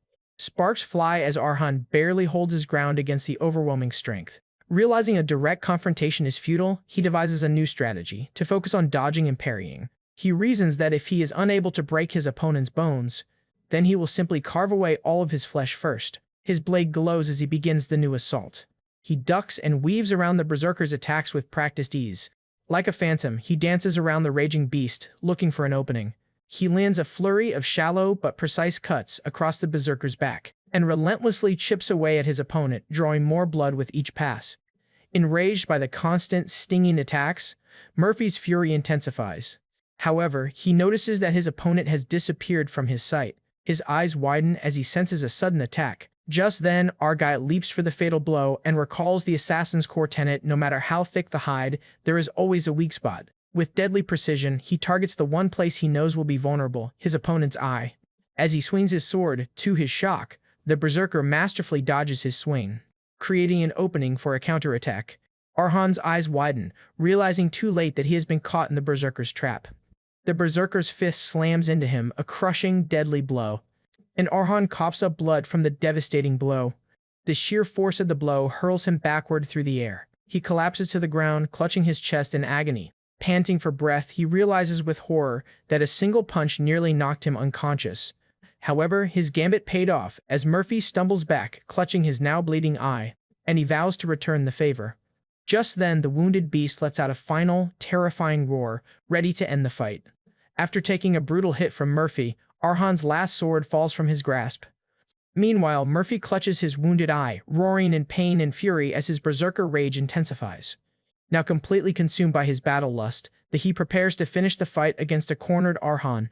Arhan quickly assesses that while blinding him was a good tactic, the berserker's aura has only grown more ferocious in response. And he knows he is outmatched, realizing that his opponent's raw strength means a single clean hit would be fatal. The sight of his cracked and failing sword only confirms his dire situation as his options rapidly dwindle. Every instinct screams for him to retreat and survive, to live and fight another day. However, it is this very life-or-death crisis that forces him to push beyond his limits. Murphy unleashes a devastating punch, the sheer force of which sends Arhan flying backward. Yet, even on the brink of defeat, Arhan's eyes blaze with blue energy as he resolves that he must stand and fight. This life-threatening moment unlocks the final memories of the Sword Fang, transporting his mind to the free city of Crowd. He relives the memories of the Crowd freedom fighter who recalled that to reclaim freedom, someone had to spill blood, a role he willingly accepted. The freedom fighter remembers honing his deadly skills in the Firma arena through countless life-or-death struggles. Ultimately captured, he hangs bleeding, having spilled plenty of blood and crossed every line to reach this very end. Facing his own execution, he sees no opening for escape and no darkness in which to hide, so he accepts his fate. He is led to the guillotine before a crowd and a line of enforcers, believing there is nothing more he can do. A cruel executioner calls for the crowd's attention, ready to make an example of the captured rebel, and gleefully declares this to be the wretched end for a murderer who dared to slay faithful enforcers and innocent nobles. Then, he commands the citizens to witness this miserable end as a warning against disrupting the established order. After that, he orders them not to resist, but to bow their heads and submit, telling them it is the only comfort they are allowed. With a sinister grin, he reinforces the idea that submission is their only choice. The oppressed citizens of Crowd look on, their faces etched with fear and hopeless resignation. But just then, a guard moves, and cuts the rope that binds him to the horse. In that moment, he realizes there is nothing more he can do. However, when he suddenly becomes free, he shatters the illusion of his captor's control. He flips to his feet, stunning the guards and the onlooking crowd alike. With furious determination, he refuses to let his story end so powerlessly, and in a shocking act of ultimate defiance, he sinks his teeth into the guard. Through a pained cry, he declares that he does not fear dying like trash and is willing to be trampled to dust in battle. The executioner and the crowd are utterly shocked by this brutal and unexpected act of rebellion. Standing over a fallen guard, the freedom fighter vows that he must become the darkness that resists to the bitter end.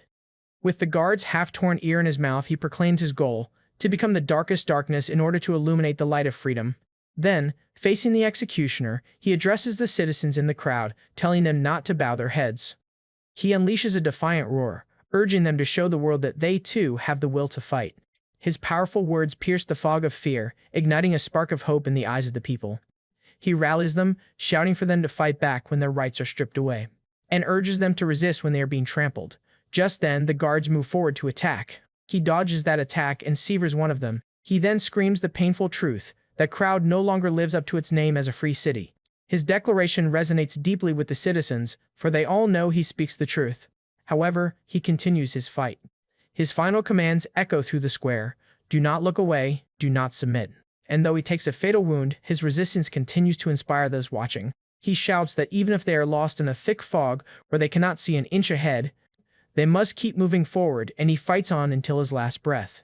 As chaos erupts, the executioner falls from his panicked horse. The citizens, once frozen in fear, now look on with shock and newfound resolve. Spurred by the hero's sacrifice, one man clenches his fists, ready to act. And across the square, the collective fear of the people transforms into righteous anger. Terrified, the executioner realizes he has lost all control. The dying freedom fighter stands over the cowering executioner, his mission almost complete. In his final moments, he looks out at the people he has awakened, and dies with a single purpose on his mind: freedom. Instead of letting him fall, the citizens he inspired rush forward to catch his body. One young man's face twists with determination. A torch has been passed. The crowd unites, their voices rising in a single powerful chant, "For freedom." Fists are raised in unison, signaling the start of the people's rebellion.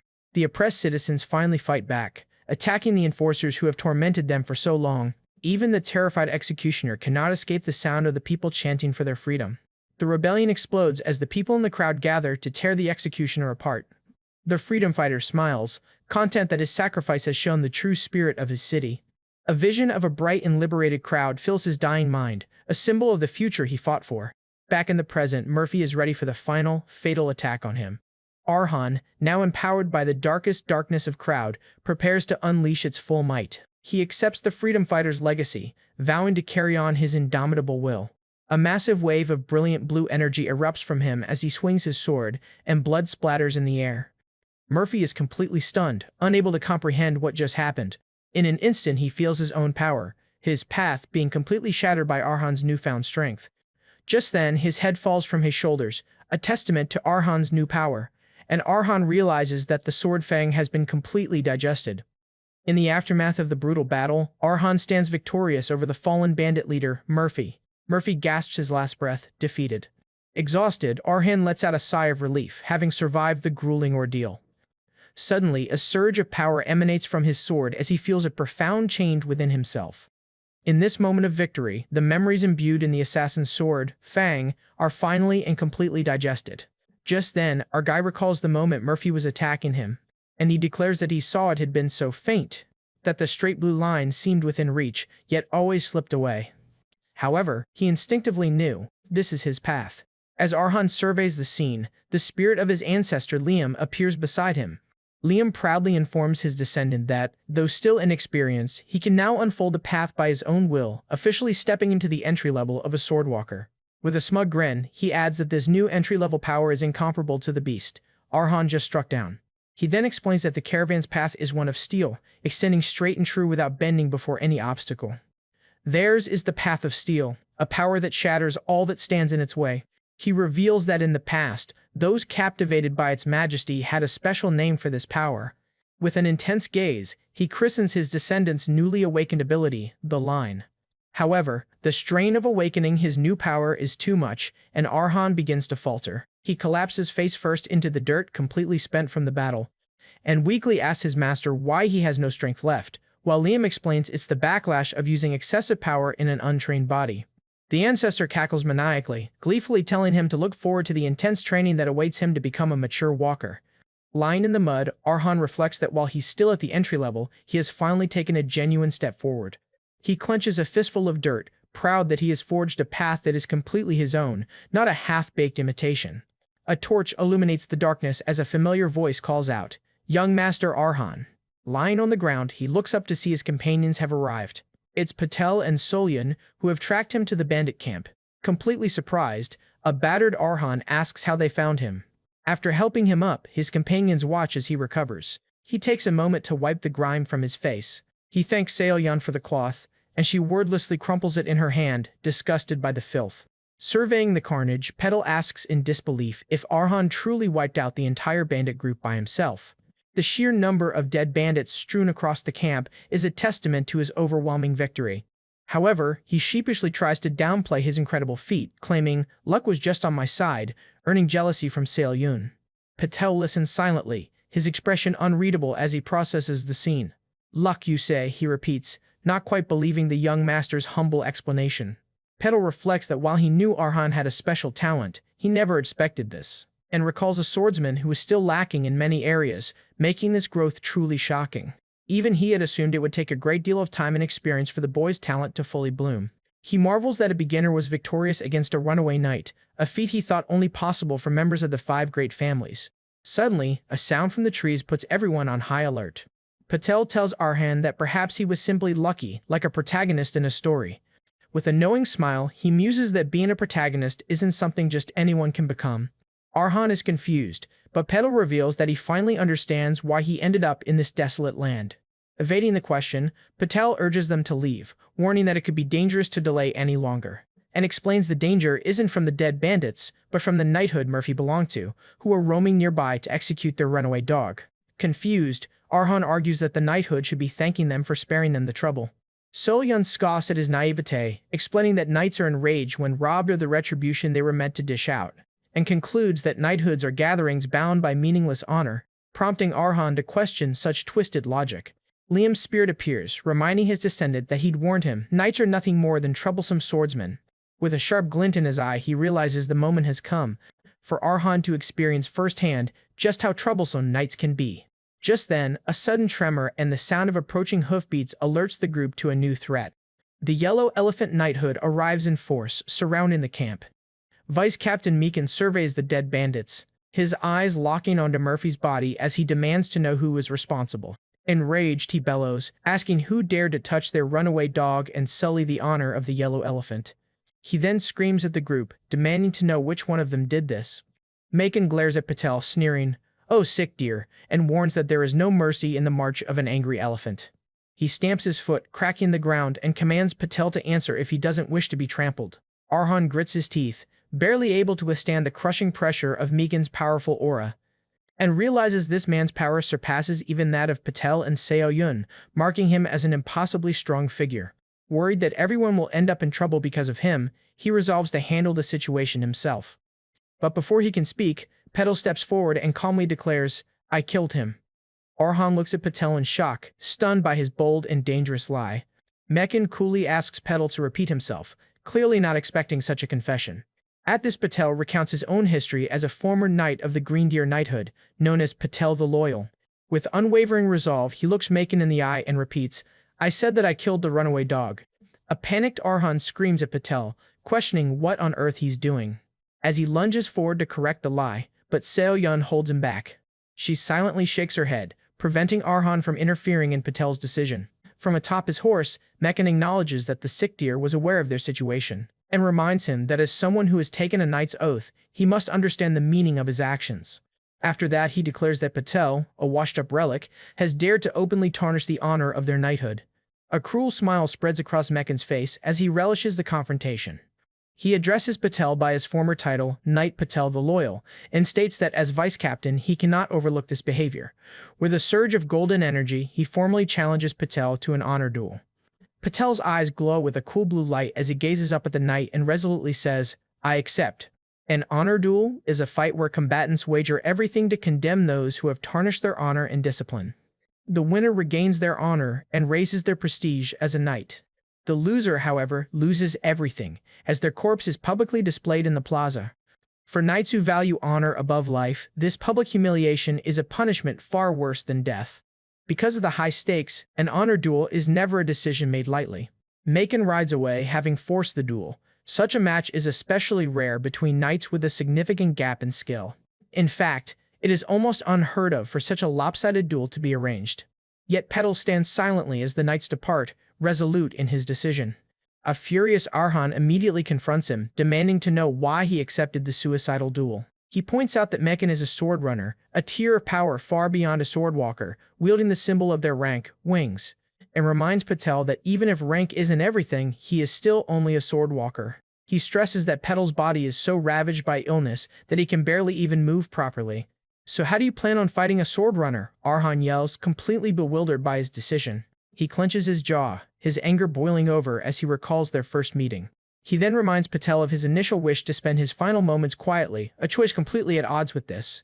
After that, he says that by accepting the duel, he is wagering not just his life, but his very honor as well, and desperately begs Patel to withdraw, even offering to take the blame for killing Murphy and the bandits himself. Patel turns and calmly thanks the young master for caring so much about him. He explains that for a knight, there is sometimes something more important than victory or honor. He confesses his dream, to be like the protagonist of a knight novel, standing tall before a powerful enemy. Clenching his fist, he declares his desire to be a man who protects his neighbors. With a gentle smile, he says that perhaps God took pity on him in his final moments and granted him this one opportunity. Looking at the conflicted Arhan, he asks, "Please, will you allow me to achieve my dream?" Defeated, Arhan can only whisper that he will regret this. Patel watches Arhan walk away before turning to leave himself, heading off to prepare for his final battle. With a final, sorrowful apology, he walks into the woods to prepare for his fate. Meanwhile, at the camp of the Yellow Elephant Knighthood, a junior knight approaches the vice captain, Meekin, inside his tent. and asks, "Did you really have to go that far?" The knight, Senior Knight Ron, confirms that he is talking about the honor duel scheduled in a week. When Mekan asks why, Ron honestly replies that he finds his commander's actions excessive.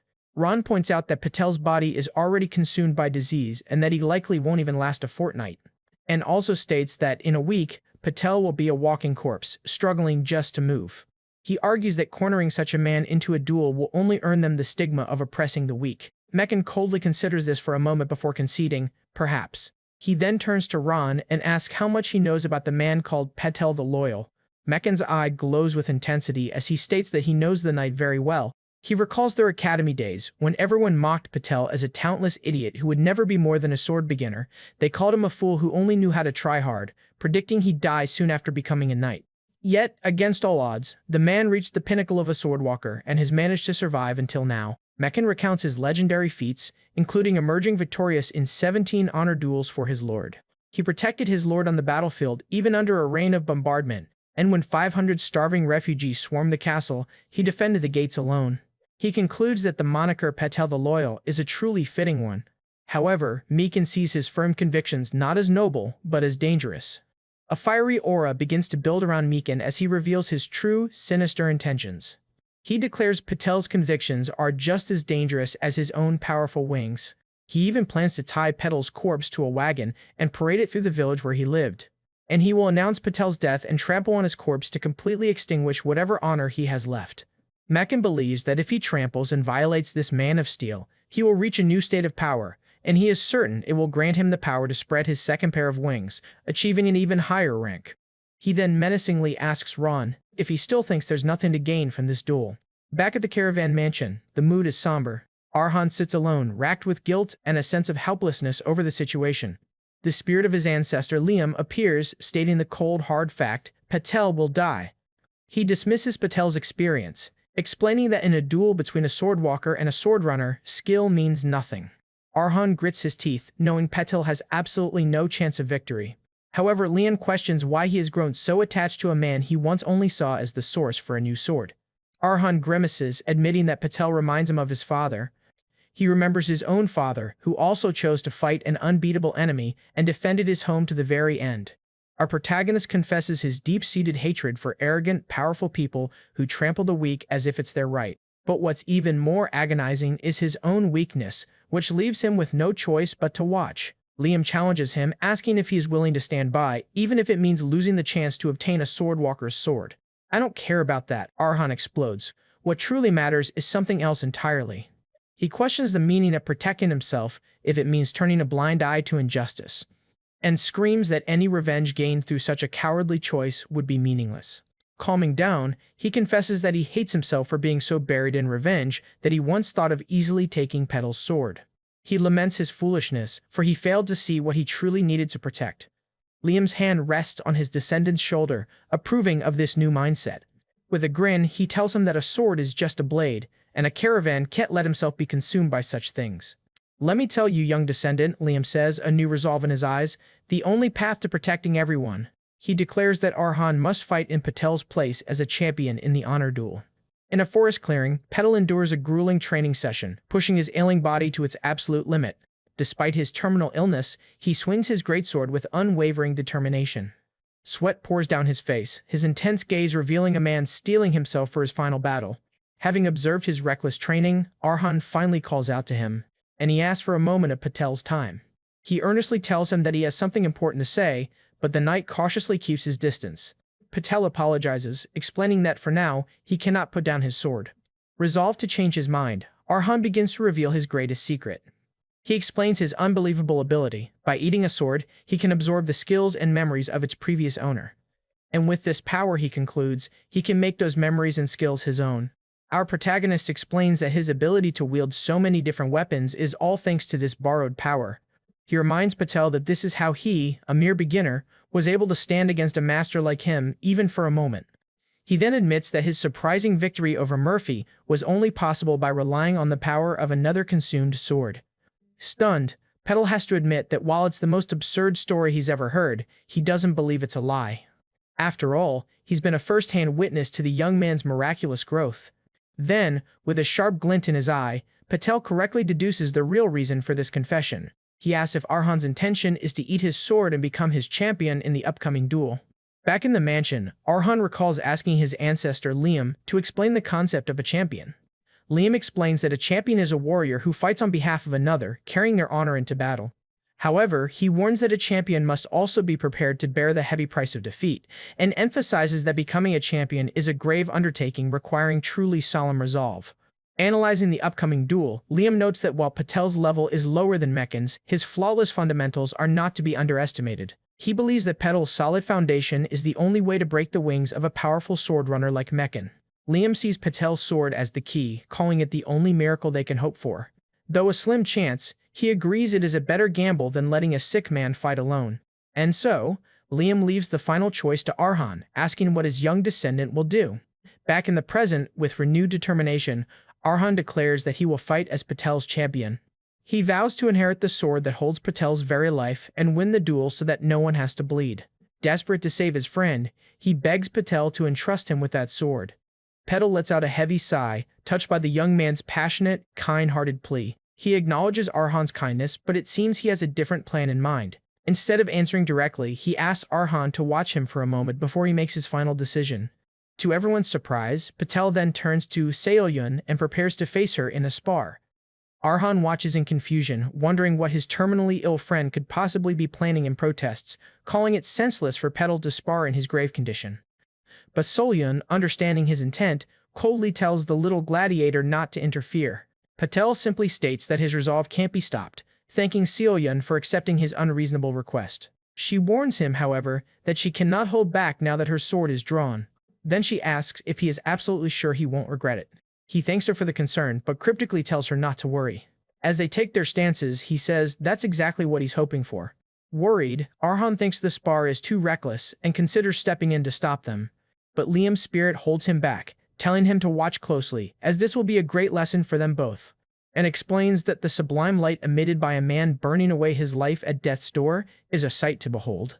Meanwhile, Seoyun plans to end the fight quickly, believing it's the least she can do for the ailing knight. But when she attacks, Patel unleashes a shocking burst of power, completely shattering her expectations. Both she and Arhan are left speechless by the sheer force emanating from the supposedly weak man.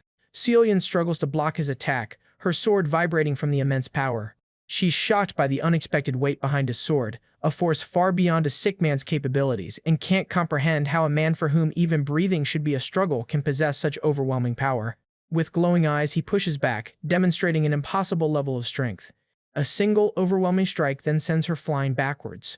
At this, she grits her teeth, furious with herself for being complacent and underestimating him. Now she understands, his illness is completely irrelevant. This is his true, terrifying skill. The two clash in a beautiful and deadly flurry of blows, lighting up the clearing. Patel's flawless technique and overwhelming power press Seoyun onto the defensive. But then, suddenly, she spots an opening, and strikes with blinding speed, exploiting the momentary weakness. However, she is shocked that his powerful attack is blocked. Patel's eyes are glowing with immense power, and the force of his final attack shatters her sword. She can only stare up in wide-eyed shock, utterly defeated. Arhan watches in stunned silence, unable to believe that Sir Patel just defeated the powerful Seoyun. Patel stands victorious over his kneeling opponent, his point proven, his demonstration complete. He politely thanks her for the spar. Gazing at the sky, a revitalized Patel admits that the spar made him feel more alive than ever. He then finally turns to Arhan, acknowledging his kind proposal and expressing his gratitude, and concedes that Arhan's plan might prolong his life, but reveals that he is not fighting merely to win. He declares that this duel against Mechan is the answer to a question he's held his entire life, and he solemnly explains to a heartbroken Arhan that this final fight is the very proof of his existence. The fated day of the honor duel between Patel and Mechan has arrived. Mechan and the Yellow Elephant Knighthood stand ready, waiting for their opponent to appear. His eyes narrow as he spots a figure approaching through the mist. He sneers, "So you didn't run away, Patel the Loyal." But as the figure emerges, Mechan is surprised to see a man with a much healthier complexion, and wonders if Patel found some last-minute enlightenment. Regardless, he smirks, thinking this turn of events will make the duel all the more meaningful. However, as the man draws closer, Mechan realizes it's not Patel at all. It's Arhan, now exuding an entirely new, powerful aura. Mechan is stunned, realizing he mistook the kid who was hiding behind Patel for the knight himself. However, he can't believe it's the same weakling he saw before, and notes that it's not just the boy's atmosphere and aura, his physique has become as sturdy as Patel's was in his youth. He is utterly baffled, wondering how such a change is even possible. Dismissing it as some kind of trick, he decides the how isn't important. He then coldly confronts Arhan, demanding, "Where is Petal?" With a heavy heart, Arhan informs him that Sir Petal will not be coming. Mekin scoffs, refusing to believe that stubborn fools would ever run from a duel. Then, a sinister realization dawns on him. He grins maliciously, asking if Petal finally succumbed to his illness and died. A flashback begins, recounting the events of a few days prior. He recalls the immense power Petal displayed when he overpowered Seoyun in their spar. Seeing his firm smile, he had felt a flicker of hope that Sir Petal could overcome both his disease and the Sword Runner. For a moment, it truly seemed like he might be able to overcome it all. He looked like the protagonist of some chivalric novel. However, the harsh truth of the world soon set in. Just as Petal admits to Arhan, reality is no chivalric novel. In his final moments, a dying Patel tells a distraught Arhan, "For some reason, I thought you'd come." As Arhan rushes to his side, the knight smiles weakly, saying he's glad to see him. Arhan clenches his jaw in grief. Unable to comprehend, Arhan asks how he can possibly be glad in this situation. As Petal's illness takes its final toll, Arhan screams that he has run out of time and yells, "What in the world is there to be glad about?" Patel calmly recalls their first meeting, admitting his desire to die alone was just a bluff, and confesses it was nothing more than a front to seem strong in the face of death. A shallow bluff. With tears welling in his eyes, Arhan listens as the older man admits he was actually afraid and lonely. "So I'm glad," he says, looking at Arhan. He tells the young man that because he is here by his side, he no longer feels lonely on his final path.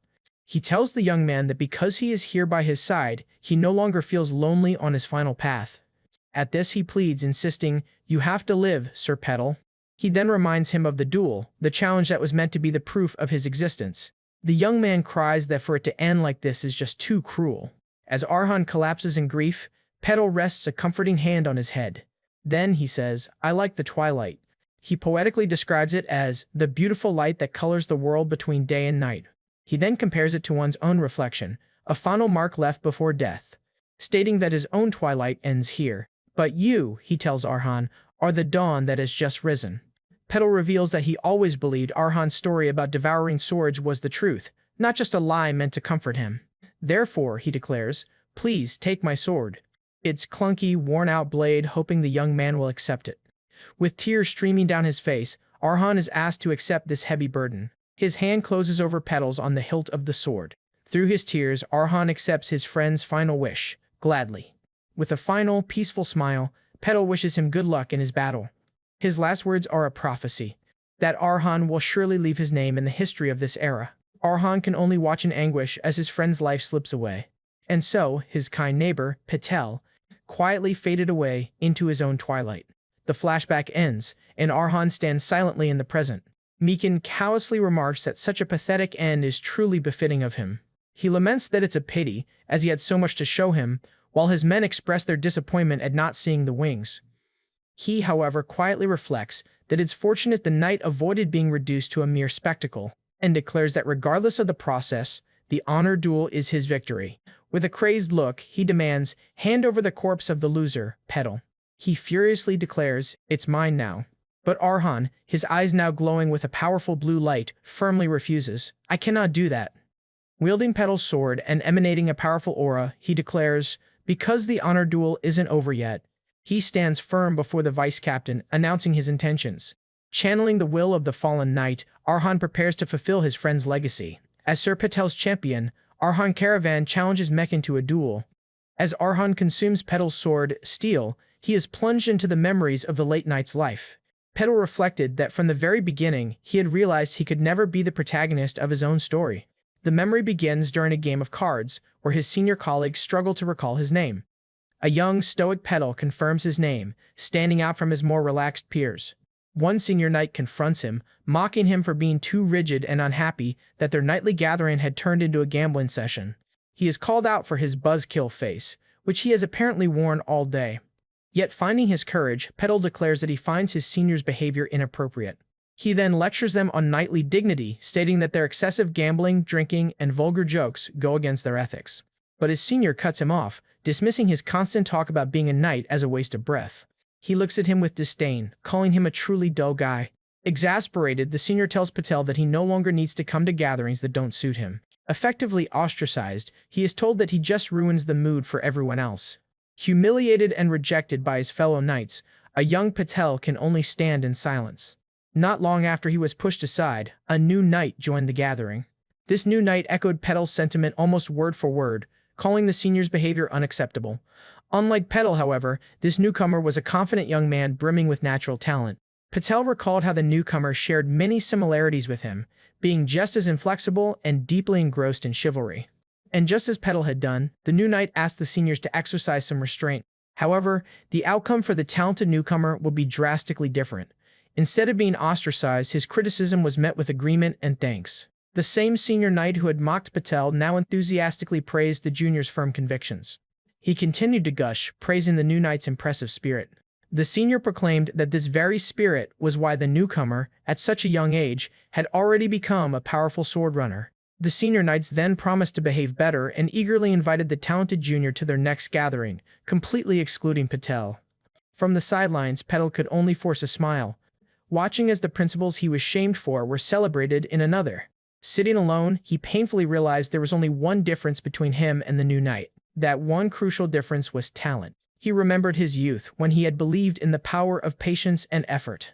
And he thought that if he wasn't recognized, he would simply work harder until he was. So he swung his sword relentlessly, thinking that if he just got stronger, he would one day be able to uphold his convictions through sheer power. Reality, however, was far crueler. With his spirit shattering like a broken sword, Patel finally understood the truth.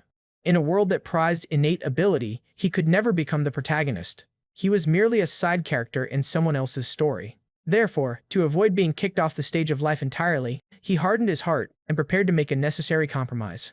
He would have to act his part, bowing to the talented newcomer and praising him. He even asked if there's anything he can do to help. He offered to do menial chores, eager to curry favor with the rising star. Patel learned his lesson, bowing low and promising to honorably carry out any order given to him. And thus, through compromise and resignation, the persona of Patel the Loyal was born. Setting his convictions aside, he began to follow his colleagues, carrying their burdens. He forced a smile and played along, his compliance a mask for his inner struggle and self-loathing. After endless cycles of this soul-crushing compromise, he eventually aged out of being a young man. His path finally led him to become a simple guard for a wealthy, noble family. It was there that a cheerful hello signaled a turning point in his life. The young lady of the house, Daisy, excitedly introduced herself, confirming he is to be her new escort knight. She told him that everyone had been saying that he could be trusted completely. She genuinely admired his reputation as a knight who never betrays and is fully devoted to his loyalty. He fondly remembered meeting the young lady who had so enthusiastically welcomed Patel the Loyal.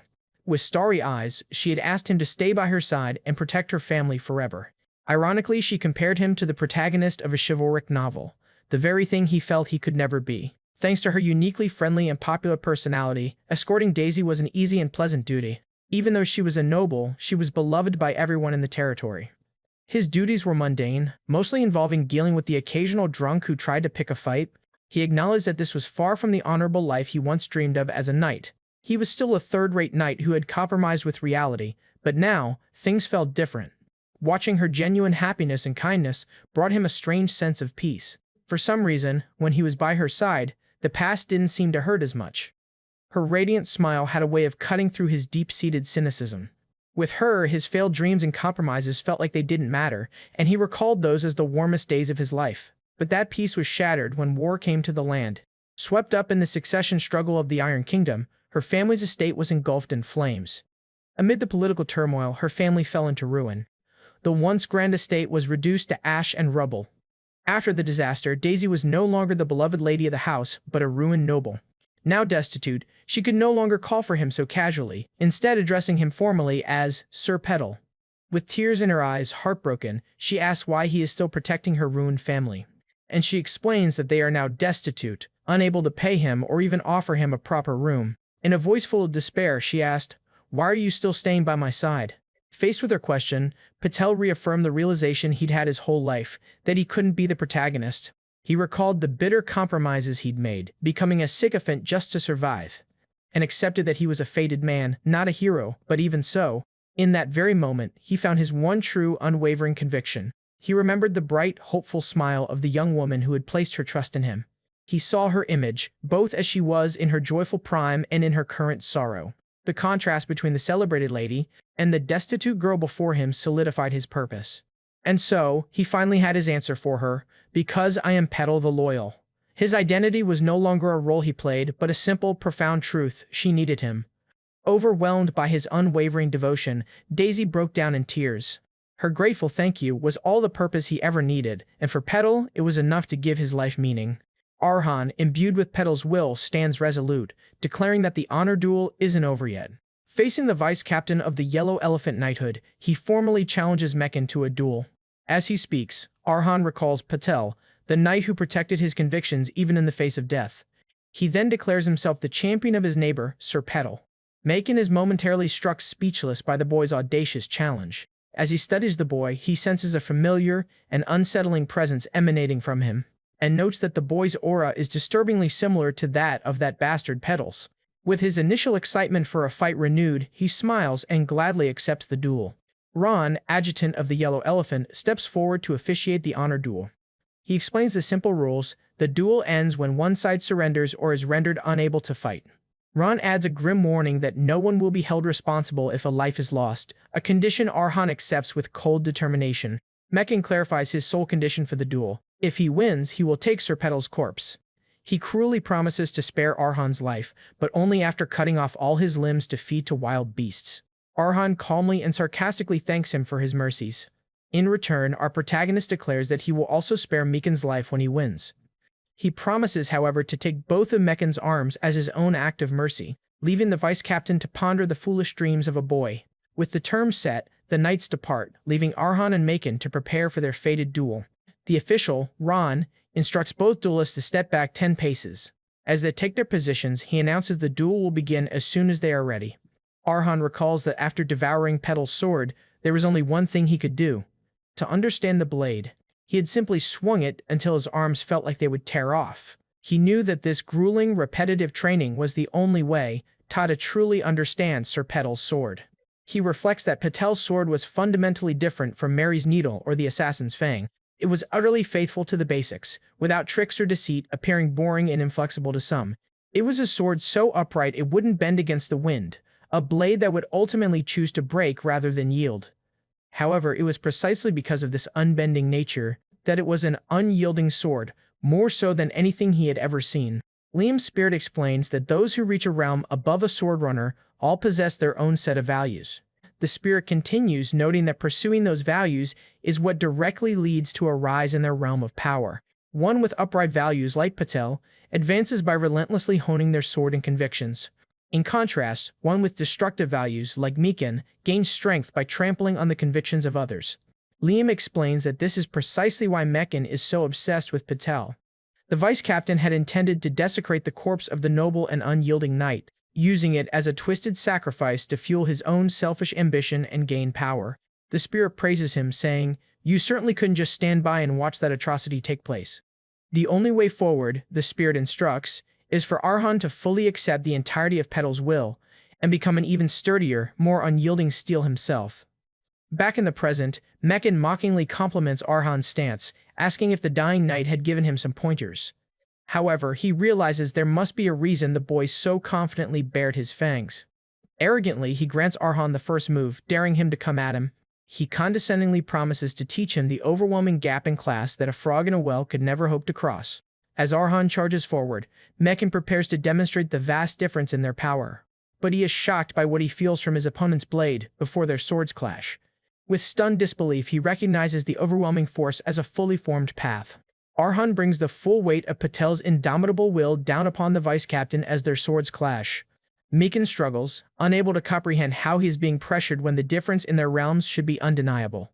He questions how the path of a mere swordwalker could possibly be this heavy, forcing a grunt of effort from the superior knight. The sheer force of Arhan's strike sends Mekin sliding backward across the ground. The boy relentlessly presses his advantage, his blade sparking against Mekin's in a furious assault. The onlookers, including Mekin's own men, watch in stunned disbelief at the impossible sight. Mekin is forced to dig his sword into the ground, desperately trying to halt his opponent's overpowering momentum. Blood trickles from his lips as he struggles against the unexpected and overwhelming force. He spits blood, enraged at the disgrace of being physically dominated. His pride is shattered, as he cannot believe that a mere brat's managed to push him back. His arrogant worldview crumbles as he finds a situation impossible to accept. He, Mekin, the one chosen by the heavens, cannot fathom being pushed back by a mere swordwalker. Arhan stands over his reeling opponent, declaring that now that their swords have finally clashed, he knows the truth. "Your sword is soft," he states with cold finality, condemning Mekin's strength as hollow. Arhan declares that comparing his opponent's selfish blade to Sir Patel's unwavering resolve is an absolute insult. The duel against Mekin triggers a flashback, revealing a time when a younger, fiercer Mekin served in the same knighthood as Patel. In the memory, their captain lectures a young Mekin, warning him not to be arrogant about his early talent and comparing him to a tall tower built without a sturdy foundation. The captain continues, assuring the young knight that one day he will come to resent his own negligence of the fundamentals. And with grim certainty, the captain promises that his future regret will be felt quite bitterly. Back in the present, a disdainful Mekin scoffs at his former captain's words, declaring that the only thing determining a sword's strength is the wielder's realm. To prove his point, he unleashes the explosive power of his realm as his golden aura erupts with force. His raw power effortlessly blasts Arhan backward, demonstrating the massive gap in their abilities. Meanwhile, watching from the spirit realm, Liam calmly notes that while Arhan's time with Patel's sword has been short, it has already borne some fruit. He explains that the previous swords Arhan digested, the Needle and Fang, were unusual choices for someone with no natural martial talent. However, he clarifies that Patel's sword is fundamentally different from those specialized weapons. He then describes it as commonplace yet incredibly sturdy, a perfect reflection of its unyielding master, and concludes that the memory of this steadfast man is exactly the inspiration our protagonist needs to overcome this trial. As the duel rages on, Liam advises his descendant that this is only the beginning of a tough fight. He points out that Arhan's initial successful strike was merely a fluke, capitalizing on his opponent's carelessness. But now that he has spread his wings, his opponent's luck has officially run out. Arhan feels the immense pressure of his opponent's fighting spirit, a sharp aura that feels as though it's carving up his entire body.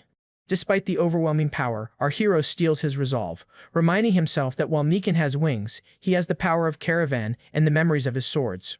Relying on his training, he grips his sword and prepares his strategy, maintain distance and suspect everything.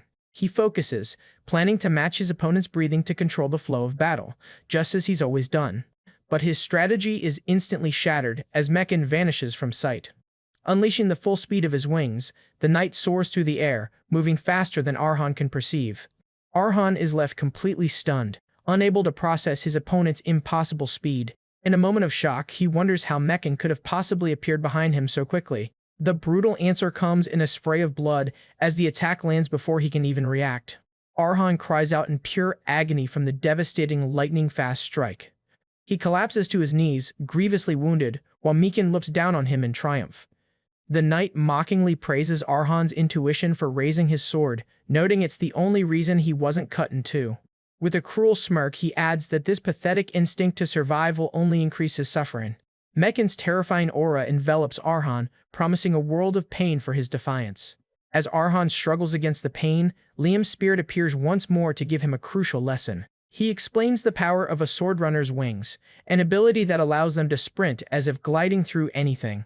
This power accelerates both body and mind, granting its user movements that transcend normal perception. He continues, stating that a swordrunner with their wings spread is like the wind, leaving only ghost-like afterimages behind. This incredible speed is precisely why they are known as the ghosts of the battlefield. The true form of a swordrunner is revealed, a being of pure power, wreathed in golden wings of energy. Liam's spirit then harshly reprimands his descendant, questioning if he has become complacent after his last victory. He yells at the foolish boy to get a grip and focus on the fight. Liam bluntly informs him that he's only alive because Mekin is a half-wit with just a single pair of wings. His ancestor lays out the stark reality. The only way for Arhan to win is to somehow break Mekin's wings. Arhan falls into despair, realizing his opponent is incomparably faster than even the superhuman Patel or Solyun. Overwhelmed and trembling, he desperately searches for a method, any method, to fight back. Meanwhile, Mekin smugly acknowledges Arhan's sturdiness, admitting it's understandable why he dared to volunteer for this duel. However, he dismisses this tenacity as meaningless before the absolute power of a higher realm. Calling him a foolish boy, he demands that he throw down his sword, bow his head, and apologize for his stupidity. After that, he delivers a humiliating ultimatum: surrender Patel's corpse, and in return, he will show mercy by letting Arhan live. Mekin looks down on the seemingly defeated Arhan, coldly stating that he has done all he possibly could. Even Mekin's subordinate, Ron, advises Arhan to stop hesitating, reminding him that he had no chance of winning from the start. He urges him to accept the vice captain's offer and save his own life, calling it the only wise course of action. As Arhan kneels, bloodied and broken, he can only question why this is happening. But as he reaches for his sword, a powerful memory of Patel surfaces, a desperate plea for the knight not to go. In the flashback, a worried Daisy tells Petal that his opponent has an entire escort of skilled swordsmen. She reminds him that he's one of the few precious people she has left. Clutching his cloak, a tearful Daisy begs him not to fight, as she can't bear to lose him too. Petal's memory then crystallizes around a single painful truth. His lady had been hurt, and he recalls the moment a lecherous noble publicly humiliated her simply because her family had fallen from grace. Patel remembers knowing full well that challenging the noble was an act of needless bravado that would likely get him killed. But despite the impossible odds, he had taken her hand and promised her not to worry. With unwavering resolve, he calmly promised his lady that he would be right back. In that moment, faced with a hopeless fight, his purpose became singular and clear. He chose to defend something more important than his own life, and more precious than his honor. Drawing his sword, Patel formally identified himself as the loyal knight of Lady Daisy Crossell. He then challenged the arrogant noble to an honor duel, ready to fight for what was most precious to him.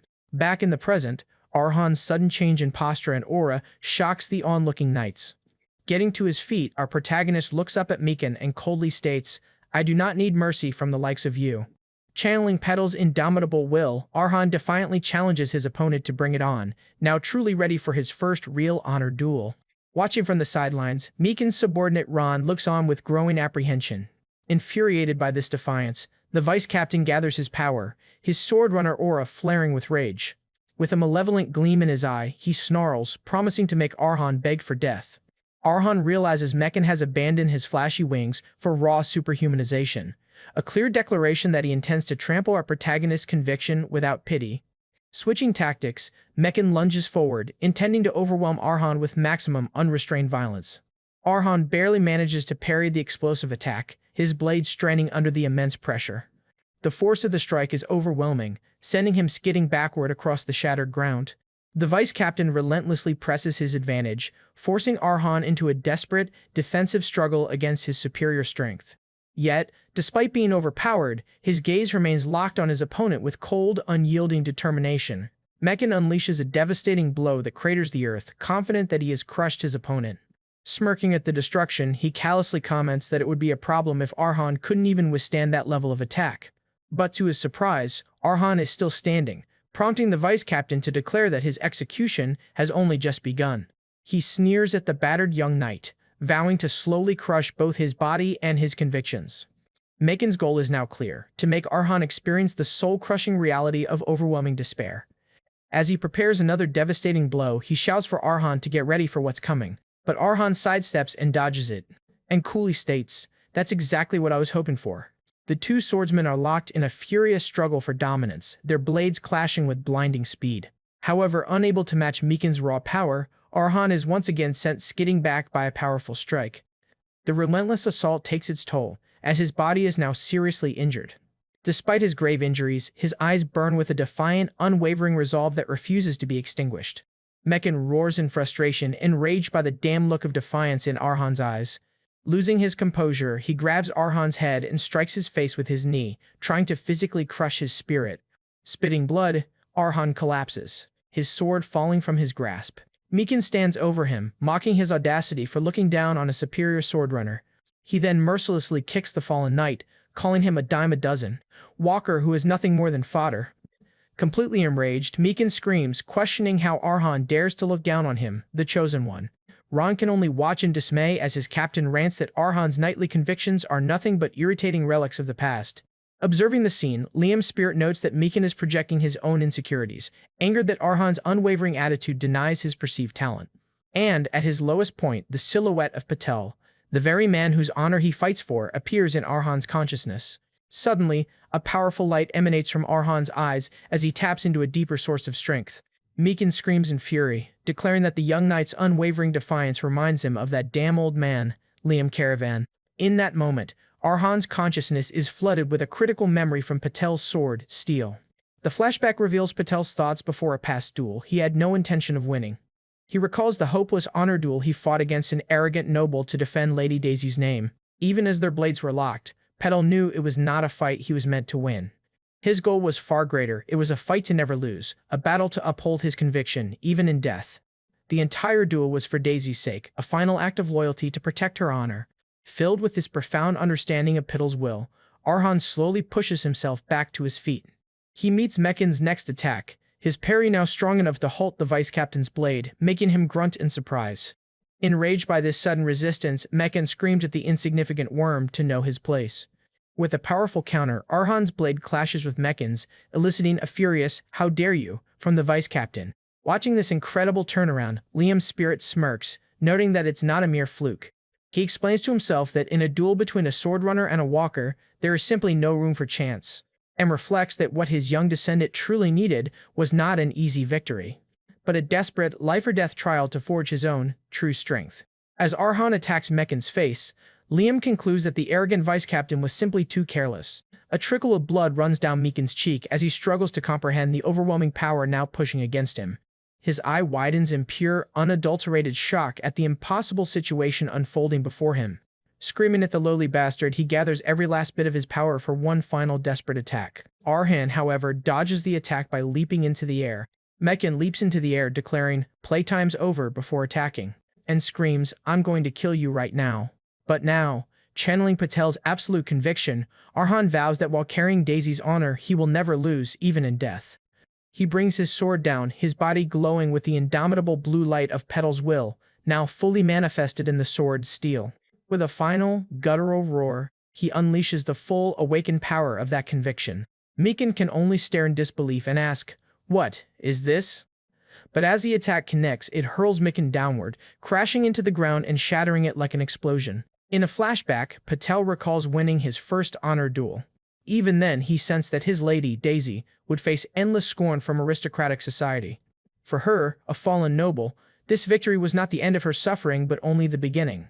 He knew that despite his victory, nothing would truly change for her. And so he gripped his sword, ready to defend her honor no matter the cost. In a show of defiance, a sneering noble throws wine on Daisy's dress. Patel watched as the arrogant man dared to sully her honor and bring her shame. His eyes flashing with cold fury, he immediately challenges the man to an honor duel. After swiftly defeating the noble, Patel stands over his fallen opponent. As the price for victory, he makes a simple demand of the defeated man.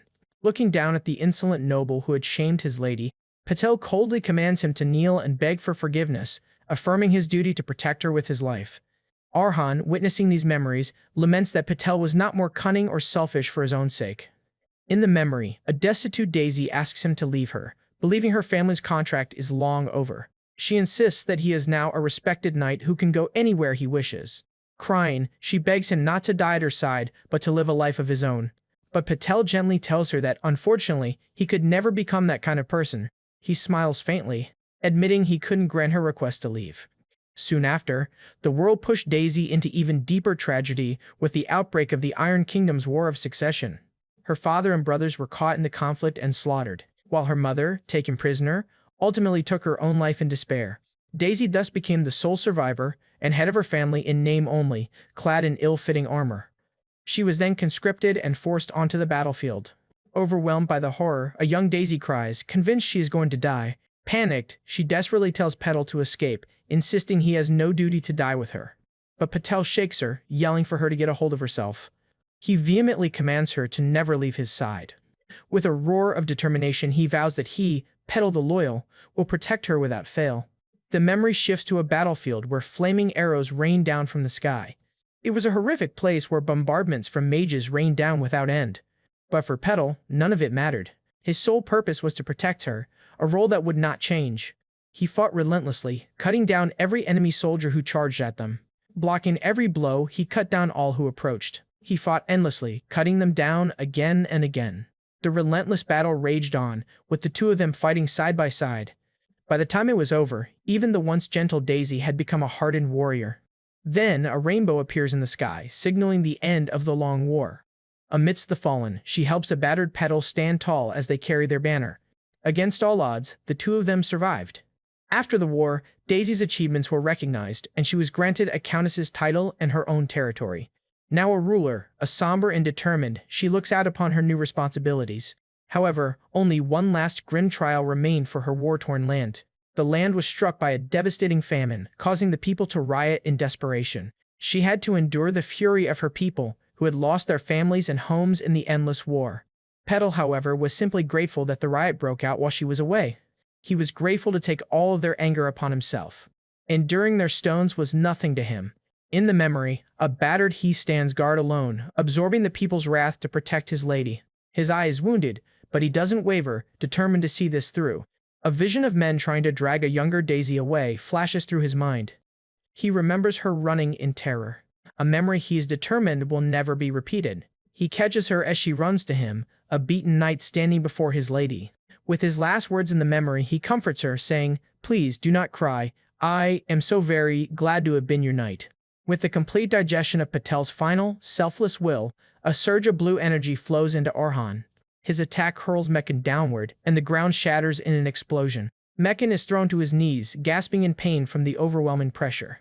He feels a sudden dizziness, wondering what is happening. Then he violently coughs up blood, realizing he's suffering from mana shock.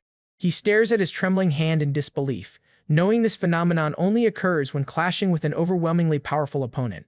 And he knows that mana shock is impossible without mana mastery honed to the absolute limit. Screaming in denial, he finds it impossible to believe that a mere greenhorn could reach such a realm.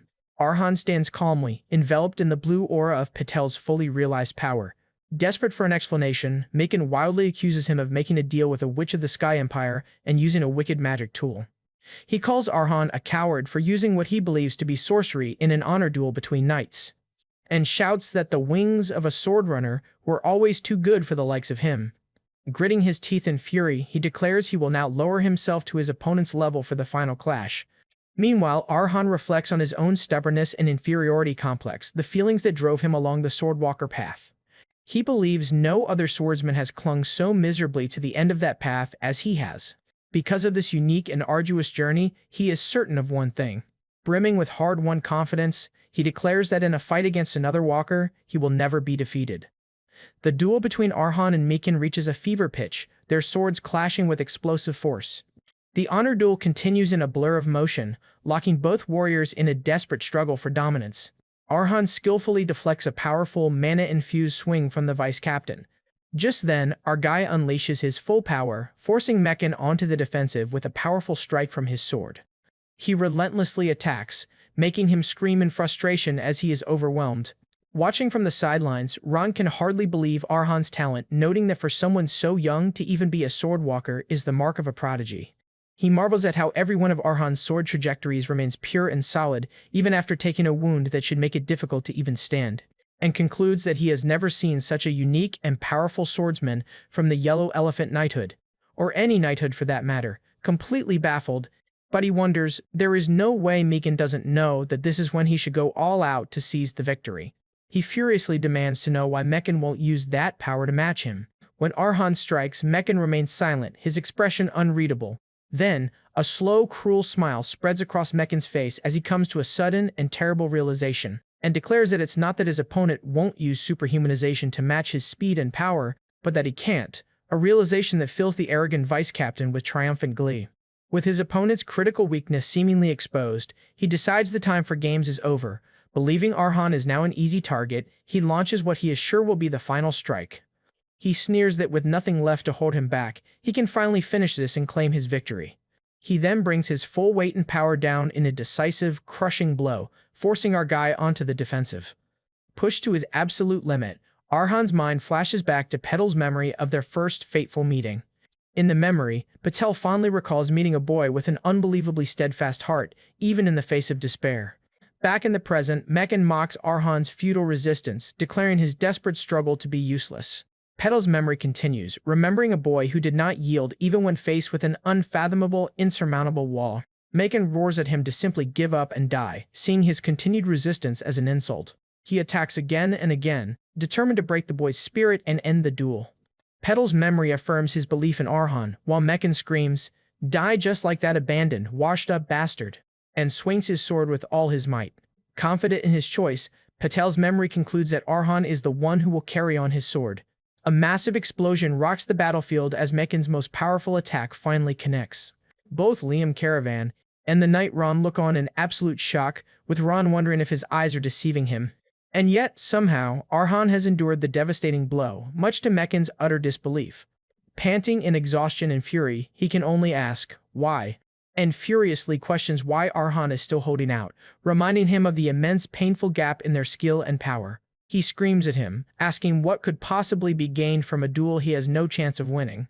Battered and bleeding, Arhan has an epiphany, realizing this fight isn't to gain something for himself. He understands now that he's fighting to uphold the path of the sword and honor that Sir Petal walked. In a profound moment of clarity, he accepts that his purpose is to carry on the noble path inherited from his fallen friend. With that, a brilliant explosion of pure blue mana erupts from deep within his body. With newfound resolve, he declares that this is a fight he must not lose, even if he dies trying, as he finally activates his own superhumanization. He unleashes a terrifyingly powerful counterattack that completely catches the arrogant Mekan off guard. The vice captain struggles to parry the blow, gritting his teeth against a level of power he never thought the boy possessed. To his absolute horror, Mekan's own sword begins to crack and splinter under the immense strain of the attack. Panicked, he frantically wonders what new sorcery his opponent is using to achieve this impossible feat. As Arhan presses his attack, the spectral image of Patel appears behind him, haunting the terrified vice captain. He screams in disbelief, questioning why the ghost of that washed-up bastard is appearing before him now. The devastating attack finally shatters Mekan's blade, leaving him completely defenseless. With nothing left to stop it, Arhan's sword slices cleanly through Mekan's guard. In a brutal and decisive display of power, both of the vice captain's arms are severed at the elbow. The dismembered man screams in pure agony as he collapses to the ground in defeat. Breathing heavily but standing victorious, Arhan asks his defeated opponent, "Did you see it?" With glowing eyes filled with the power of his conviction, he declares that this overwhelming strength is Sir Petal's sword. Hey everyone! If you enjoy this video, don't forget to hit the like button and subscribe to the channel. It really helps me out and lets me bring you more great content. Now let's begin the story.